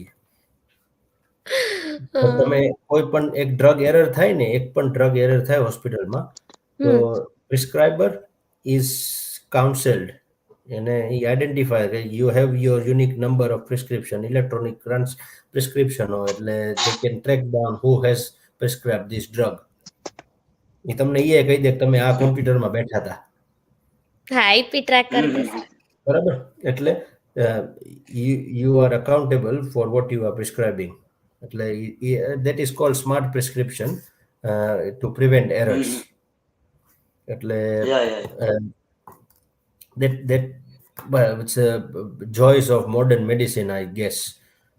એનાથી When I was in UK, no, we used to keep the pharmacopoeia in our pocket. So we see and we write down according to that thing. Exactly. This was 40 years back. 40 years back. Well, that pharmacopoeia is converted into MIMS, and MIMS is now a software that is available on all the computers in healthcare system. એટલે if you are unsure તો હાલો ભાઈ મિમ્સમાં check કરી લ્યો શું dose છે, હિપેટિક failure હોય તો કેટલો ડોઝ રહેવો, રિનલ ફેલિયર હોય તો કેટલો ડોઝ ઓછો કરવો, all that information is there. ટૂંકમાં ડોક્ટરની ઉપર એ સીટ બેલ્ટ બાંધી દીધો આ લોકો, એમ ને? એટલે on the lines of error prevention, and no doubt it prevents error. બરાબર. આપણે કોઈ એવું કહેતા હોય કે ભાઈ મારાથી ડ્રગ્સની ભૂલ જ ના થાય, હું ખોટી ડ્રગ કોઈ દી લખું જ નહીં, તો that is that's wrong. Human error is the most common causes of hospital iatrogenic injuries. હમણાં આજના જ ન્યૂઝ છે, સિડનીનો એક neurosurgeon, he has been sued because he operated on the wrong side of the brain. Can you believe that? Yeah. But in America, Sridevi's mother was operated on the opposite side in New York. So this is almost 10-15 years ago. But this thing happened in US. Yeah, એટલે human error is the biggest source of iatrogenic problems in medicine. No matter if you are in India or UK or US or here. Yeah. Just going briefly on ECMO. Australia H1N1 આવ્યું virus, ત્યારથી ECMO facilities in Australian ICUs have ramped up. અને એને મરી score કીએ for a given patient. There are two modes of ECMO, if VA and VV ECMO. અને VV ECMO માટે મરી score જે છે, મલ્ટી ક્વોડ્રન્ટ ઇન્વોલ્વમેન્ટ ને રિફ્રેક્ટરી હાઇપોક્સિયા અને બાકી બધી થેરાપીસથી રિવર્સ ના થતું હોય અને લાઈફ એક્સપેક્ટન્સી હોય પેશન્ટની, એવા લોકોને ECMO ઉપર મૂકે. કોઈને ટર્મિનલ કેન્સર હોય, કોઈ વેજીટેટિવ સ્ટેટમાં ઓલરેડી હોય, કે મલ્ટી ટ્રોમાવાળો પેશન્ટ હોય જેને ડિફ્યુઝ એક્ઝોનલ ઇન્જરી હોય, તો એવા લોકોને ECMO ના આપે. if there is a hope કે આને જીવવાવાળાથી અને good quality of life મળશે, then those people go on ECMO, otherwise they don't. Yeah. Dr. Modha, comments? Yeah, we have a ECMO machine in our ICU. હું કહેવાની જ હતી. We use it mainly from alphosphate poisoning, aluminum phosphate poisoning. અલા mercury ના ટીકડાને ખાઈ જાય ને જે they get cardiac arrest, respiratory arrest. These sort of people, we have got very good results. Leave apart in COVID, but other than COVID, the commonest indication is aluminum phosphate poisoning. Exactly. For ECMO. Do you have that sort of a poisoning in Australia? Do you have? અમારે અહીંયા commonest poison છે tricyclic antidepressants, પછી paraquat, which is on the lines of herbicides, agriculture product, ethylene glycol, અને calcium channel blockers છે, deltaazam, verapamil, આ બધાય. અને પછી recreational stuff, methamphetamines, cocaine, heroin, આ બધાય ખરાબ drugs, એના ઓલા common છે. અને એક એપિડેમિક નીકળ્યો છે અમારે weight losing pills નો. eBay ઉપરથી પ્રોડક્ટ આવે છે, God knows from where, અને એ essentially thermogenic reaction જેને કહે ને કે it just starts to build so much carbon dioxide by raising your body temperature beyond 42-43 degree. Patient comes in multi-organ failure in distributive shock. Wow. And they usually are, besides being fat or obese, they are usually okay. No comorbidities. They are usually in the young age group. Single હોય, છોકરો કે છોકરી મળતી ના હોય કે હાલો વજન ઉતારો કોક મને આપશે ભાવ. That is the common reason of doing this, and they end up killing themselves. Oh no. Unfortunately. એટલે ECMO અમારે commonly અહીંયા યુઝ થતો હોય તો ટ્રોમામાં બહુ રેરલી યુઝ થાય, બરાબર? મેડિકલ કોઝિસ તો વાયરલ માયોકાર્ડાઇટિસ, ઇમ્યુનોસપ્રેસ્ડ પેશન્ટ્સ જે હોય, કોઈ HIV વાળા કે કોઈ સ્ટેરોઇડ્સ લોંગ ટર્મ વાળા, એન્ડ દે હેવ ડેવલપ્ડ પેલું આપણે PJP ન્યુમોનિયા, ન્યુમોસિસ્ટિસ. અને બાકી પોસ્ટ બાયપાસ કાર્ડિયોજેનિક શોક વાળા હોય કે કોઈને એઓર્ટિક આર્ચ એન્યુરિઝમ કે ડિસેક્શનને રિપેર કર્યું હોય, હાઇપોથર્મિક અરેસ્ટ વાળા, those kind of cardiac cases. Respiratory cases ના ECMO એટલા બધા હાઈ નથી. અને બહુ અમારે અહીંયા કોન્સેપ્ટ આવ્યો છે ECPR. Oh, what's that? ECPR is electronic CPR, which there is a device that is connected to the patient, automatically doing chest CPR. Nice. CPR. Automatic compression for 120 beats compressions per minute, automatically for 6 hours, any every battery way. એમને એ તમે change કરી શકો 120 માં વધારે ઓછું કઈ કે ના? ના, એનું ડિફોલ્ટ 120 જ રેટ. 120 જ રેટ. Okay okay. અને એડલ્ટ માટે જ યુઝ થાય. હવે અમુક હાથી જેવા હોય છે કે જેને આમ નથી ફિટ થતું, તો then you are helpless, but most BMI up to 32 સુધી એકોમોડેટ કરી શકે છે. એને લુકાસ કહે છે, લુકાસ, LUCAS. એટલે ECPR ચાલુ હોય એટલે તમારે 3-4 જે પર્સન્સ હોય CPR કરતા હોય એ છૂટા થઈ ગયા એટલે they can do something else. પછી અમારી ECPR એટલે કેવું કે કાર્ડિયાક અરેસ્ટમાં હોય, ECPR ચાલુ હોય અને ECMO ટીમ હોય જે કેન્યુલેશન કરે બાયફેમોરલ. બાયફેમોરલ ECMO કેન્યુલેશન કરી અને એને ECMOમાં રાખી દે, and they determine the underlying cause કે ભાઈ એનો એન્જિયો કરવાનો છે, સ્ટેન્ટ્સ નાખવાના છે, bypass છે, whatever the underlying Hmm. cause of the arrest is, they treat that. At Gokul Hospital, we have Dr. Hardik Vekaria, who is called the flying doctor, doing ECMO, right, Dr. Modha? Yeah, Hardik, Digvijay Singh Jadeja, Huh. Jyoti, all they are All of them. doing Okay. ECMO. We have got ECMO technician. Machine. Oh, okay. You have a machine too, right? Yeah, machine is there. These Mhm. people, ECMO technician is operating, and Mm. these are people the supervising. Mhm. They Okay. put the cannula, what Krunal says like that. And They do. we call him flying doctor, right? કે આમ હેલીપેડમાં આવે લઈ જાય પેશન્ટને, Yeah, right? ECMO retrieval, અમારે ECMO retrieval is quite common. Hmm They cannulate in any place, put hmm it on a ECMO ની uncle would appreciate કે એનું મશીન જે છે it's not massive. yeah. તમે કયું મશીન વાપરો છો ECMO માં? હવે એ તો મને નથી ખબર, પણ હમ I don't know exactly the company made, but we Okay. do use. We have two machines here at as well as in the other Kuvadva. hospital, that Dhaka, but I Oh. don't know the company. Okay. Right. મેકવેટ ના અહીંયા અમારે વાપરે છે પણ Probably Macquarie. Yeah, it is probably, but I don't know exactly. Hmm Awesome, mast, હા. great presentation. But This let is us know, what is this photo? this is my resuscitation team. બે ICU nurse છે અને scrubs. This is color black. Doctors wear black in our department, but you know different hospital has different. હવે this is the resuscitation trolley. બરાબર? Mhm. Patient કોઈ આવે trauma patient કે vote ever એ આ patient અહીંયા રાખે. આ હાઇબ્રિડ પેલું છે, આ જે છે ઉપર આ એક્સરે ડિવાઇસ છે.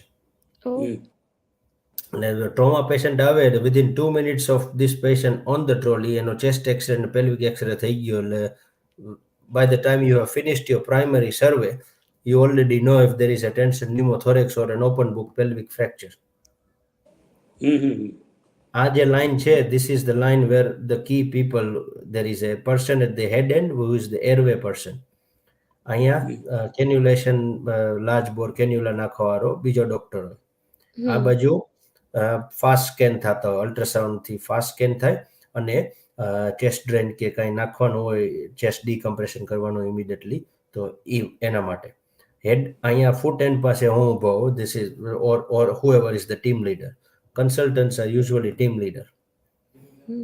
એટલે I synchronize કે ભાઈ okay this is the step to be done. અહીંયા મોનિટરિંગ હોય, આ જે દેખાય છે અહીંયા, this is the monitor. That's where you tell the numbers. Heart rate શું છે, બ્લડ પ્રેશર શું છે, વોટ એવર. પછી આ જે લાઇટ્સ છે they get turned on when there is a trauma patient to prevent hypothermia. બરાબર? આ ગરમ કરી નાખે રૂમને. Oh, nice. પછી અહીંયાથી આ જે ટ્રોલી છે, જે એરવે ટ્રોલી છે, વેન્ટિલેટર છે, આ ઓલું અલ્ટ્રાસાઉન્ડ મશીન છે.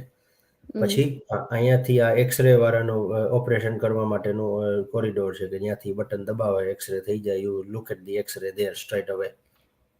Nice. Quick. Quick. હા. અને આ લાઈનની પાછળ હોય એ બધા રિલેવન્ટ ટીમ હોય કે ભાઈ આ આઇસોલેટેડ હેડ ઇન્જરી છે તો ન્યુરો સર્જનનો રજિસ્ટ્રાર અહીંયા ઊભો હોય. Oh. કોઈ સ્ટેપ વુન્ડ આવ્યું છે કે લેપ્રોટોમી કરવાની છે તો એ સર્જન અહીંયા ઊભો. સો એની sub speciality is behind this line. Oh, they have to maintain the distance, huh?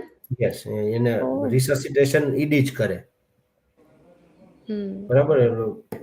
એટલે ED will be the key person and then I tell them I need you, can you do this, can you do that.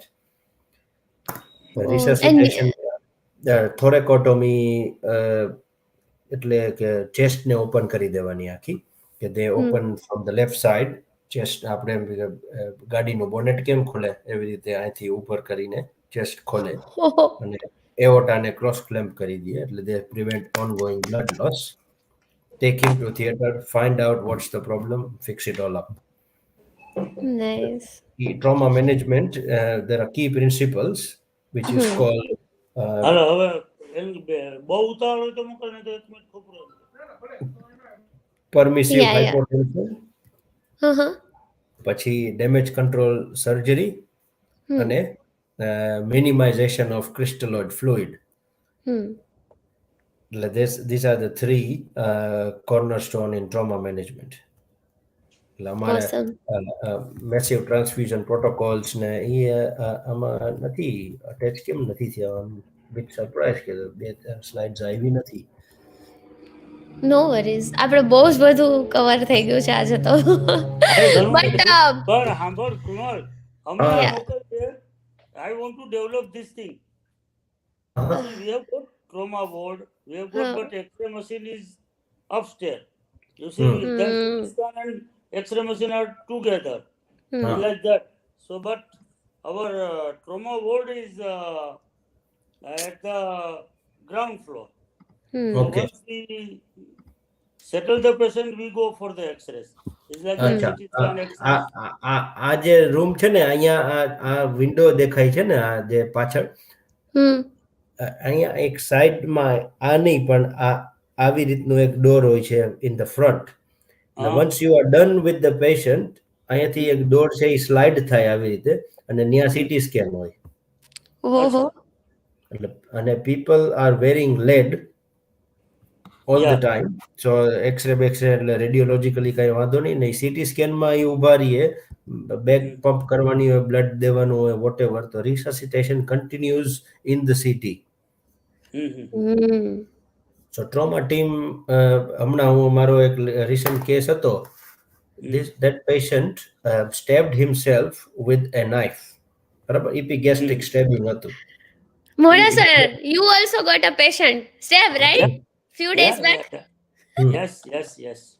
બરાબર, epigastric stabbing એટલે it can go to your heart, aorta, pericardium, it can go anywhere. હવે this patient, આનું stabbing એવું હતું કે he was hypotensive on arrival, tachycardic, એટલે shocked. Fast scan, અહીંથી ઇપિગેસ fast scan કરો તમે, સબ ઝિફોઇડ વ્યૂ આવ્યો નહીં, તો ત્યાં જ નાઇફ હતી. Knife was already there. So principal કે તમે કાઢો તો નહીં જ, એટલે લાર્જ બોર એક્સેસ લીધો. અને આવા પેશન્ટ આવે એ થ્રેશિંગ કરતા હોય, ભાઈ they don't want to be seen, કે કાં એ હાઇપોક્સિયા અને શોકના હિસાબે એજિટેટેડ હોય, અને કાં they are really obnoxious personality that don't want to be looked after. લાવ લોકોને સિડેટ કરવા પડે. The biggest concern here is if somebody is bleeding, hosing out, and તમે સિડેટ કરો, they can arrest. હવે ઇમેજિન અહીંયા નાઇફ હોય, અને how can you do CPR if he arrest? એટલે આને થોરેકોટોમી કરી હતી. હવે I was team leading, so team leaders do not put hands on the patient unless you have to. થોરેકોટોમી કરવી, ઇટ્સ એ બિગ સ્કિલ. હવે મેં સિમ્યુલેશન્સમાં અને કેડાવર્સમાં કરી છે, મેં લાઈવ પેશન્ટમાં કે આવા ટ્રોમા પેશન્ટમાં નથી કરી. એટલે I am not surgically capable of doing thoracotomy. હવે આપણે કરવી હોય તો કરી નાખીએ, કોઈ બીજા કોઈ ના હોય તો, પણ કોઈ not my comfort zone. Fortunately, there was a guest cardiothoracic registrar who was in the department, who was there, who did the lateral thoracotomy, cross-clamped the aorta, and took him to theatre. એને acute એને descending aorta માં perforate થઈ ગયું હતું. That knife was in there. આ તો grace anatomy નો episode થઈ ગયો રિયલ લાઈફમાં. એટલે અમારે બ્રિસ્બેનમાં 2 ટ્રોમા સેન્ટર છે. One that neuro trauma, Princess Alexandra છે, it's a neuro and spinal trauma. અને રોયલ બ્રિસ્બેન જે છે, where I was working previously, that is burns અને general trauma. Neurosurgery, it's a very innovative thing, transcranial Dopplers, jugular venous bulb, microdialysis catheter, Codman's catheter, આપણે EVD, સબએરેક્નોઇડનું તો અમારે અહીંયા open clipping થતું જ નથી, કોઇલિંગ જ. Interventional radiology has played a big role in improvisation. We do more clipping than coiling because of the same cost. See, costing of the aneurysm coil usually 3 to 5 lakhs in India. બરાબર. And if we operate them, તો 1.5 લાખ 2 લાખમાં બધું પતી જાય with a હા clean હા and medicine okay. and stay. એટલે લગભગ અડધાથી વધારે ડબલ કોસ્ટ થાય કોઇલિંગમાં. હવે અંકલ હું તમને એક્ઝામ્પલ આપું, બ્રિસ્બેન અને Townsville. Townsville is the bigger neurosurgical ICU and a neurosurgical center in North Queensland. The distance is 1600 kilometers. O my God. બરાબર. હવે એ એક જ સ્ટેટ છે હો. હવે ત્યાં કોઈ પેશન્ટને સબએરેક્નોઇડ હેમરેજ ડાયગ્નોસ થાય CTAમાં અને એની ડિજિટલ ઇમેજીસ પછી બ્રિસ્બેન મોકલે કે ભાઈ this is what we got, can you coil this? એમ કે રેડિયોલોજી વાળા, ઇન્ટરવેન્શનલ રેડિયોલોજી વાળા એમ કે yes this is coilable.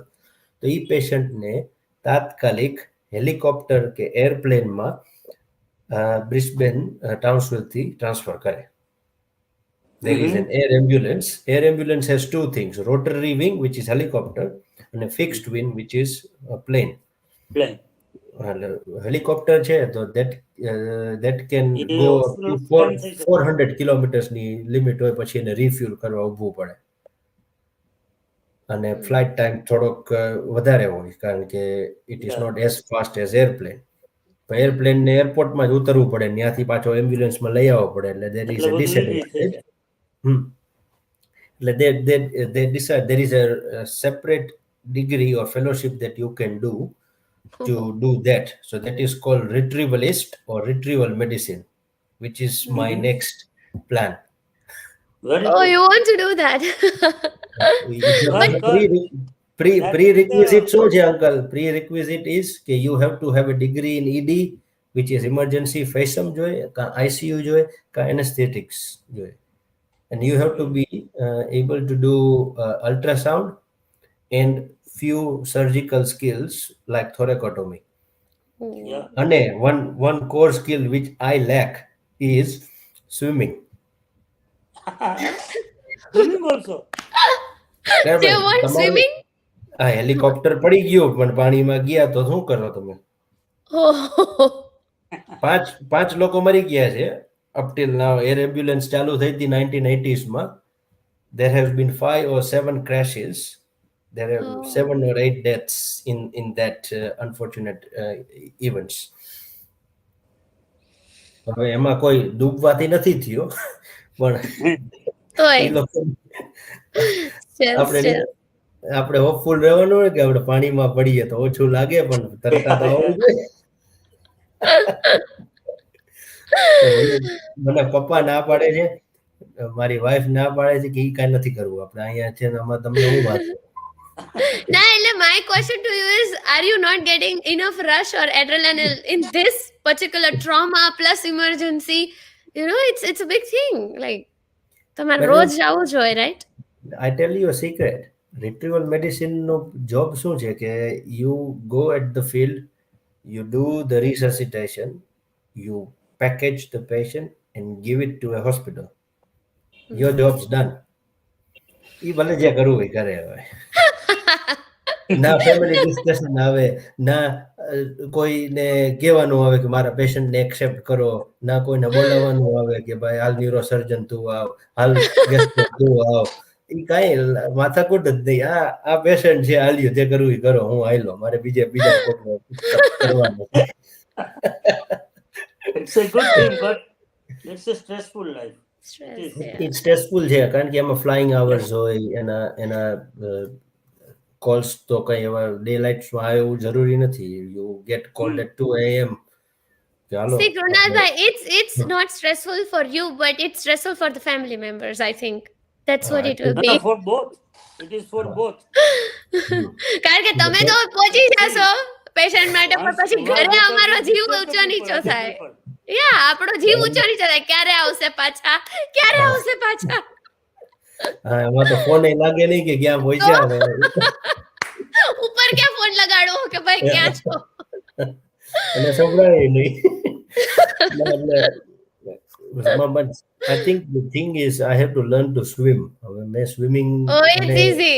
It's doable. If I can, very, yeah, it's doable. Just take a class. Come to India. I will teach you in 2 weeks. 1 or 2 2 weeks. weeks. અને uncle હું હમણાં નવા જ ઘરમાં shift થયો છું ને હવે ઘરમાં સ્વિમિંગ પુલ છે Oh, એટલે congrats, congrats. પણ તરતા તો આવડું જોઈએ ને swimming pool. હવે તરતા નથી આવડતું પણ એટલો ઊંડો નથી, આપણે ઉભા રહીએ તો ડૂબતા નથી એટલે હાલે છે, છોકરાને શીખડાવીએ એવું છે. પણ તું try કર ઓલું પહેરીને. You will learn in a month or so. ભાઈ, See, I practiced a lot in my childhood for swimming. My uncle had swimming pool in his home, right? Sashi Yeah. uncle na har ghar hai. But I never learned it. So what happened is once they picked me and they're like, "Ja, doob," and I was like, "No." I started moving my hands and legs, and I learned swimming. Then I never looked back. કારણ કે એક વખત ડૂબવાની ખબર like ડર લાગે તો automatic હાથ પગ ચાલવા માંડે ઈ ના બરાબર છે. અને એટલે કોઈ હાલી બચાવવા વાળું નહોતું. એટલે They હવે just મારે ક્લાસ પડો. કરવા છે તો લેટ્સ સી. It's easy. થઈ જશે. આમ પ્રેક્ટિસ કરશો તો નહીં થાય પણ once you let yourself કે ઓલું ન કે હવે પડવાનું જ છે આમાં then you will get it. અને થઈ જાય, થઈ અહીંયા જાય. બીજું Practice also you can learn and it Practice. takes little more time. Geography wise અમારે થોડાક ડિસએડવાન્ટેજ એવા હોય છે કે જો બ્રિસ્બેનમાં બધે રિવર છે કે અહીંયા સી નથી. હવે બ્રિસ્બેન થી 100 કિલોમીટર હવે બીજું ગામ છે તે ગોલ્ડ કોસ્ટ કહેવાય. Gold Coast is like the Las Vegas of Australia. Yes. Yeah, yeah. Longest Yes. Straight beach, Surfers Paradise ને જે કહેતા હોય ને ઓલિમ્પિક્સ ને જે થયા હતા ફર્સ્ટ ટાઈમ એ બધા એ બાજુ થયા હતા. એટલે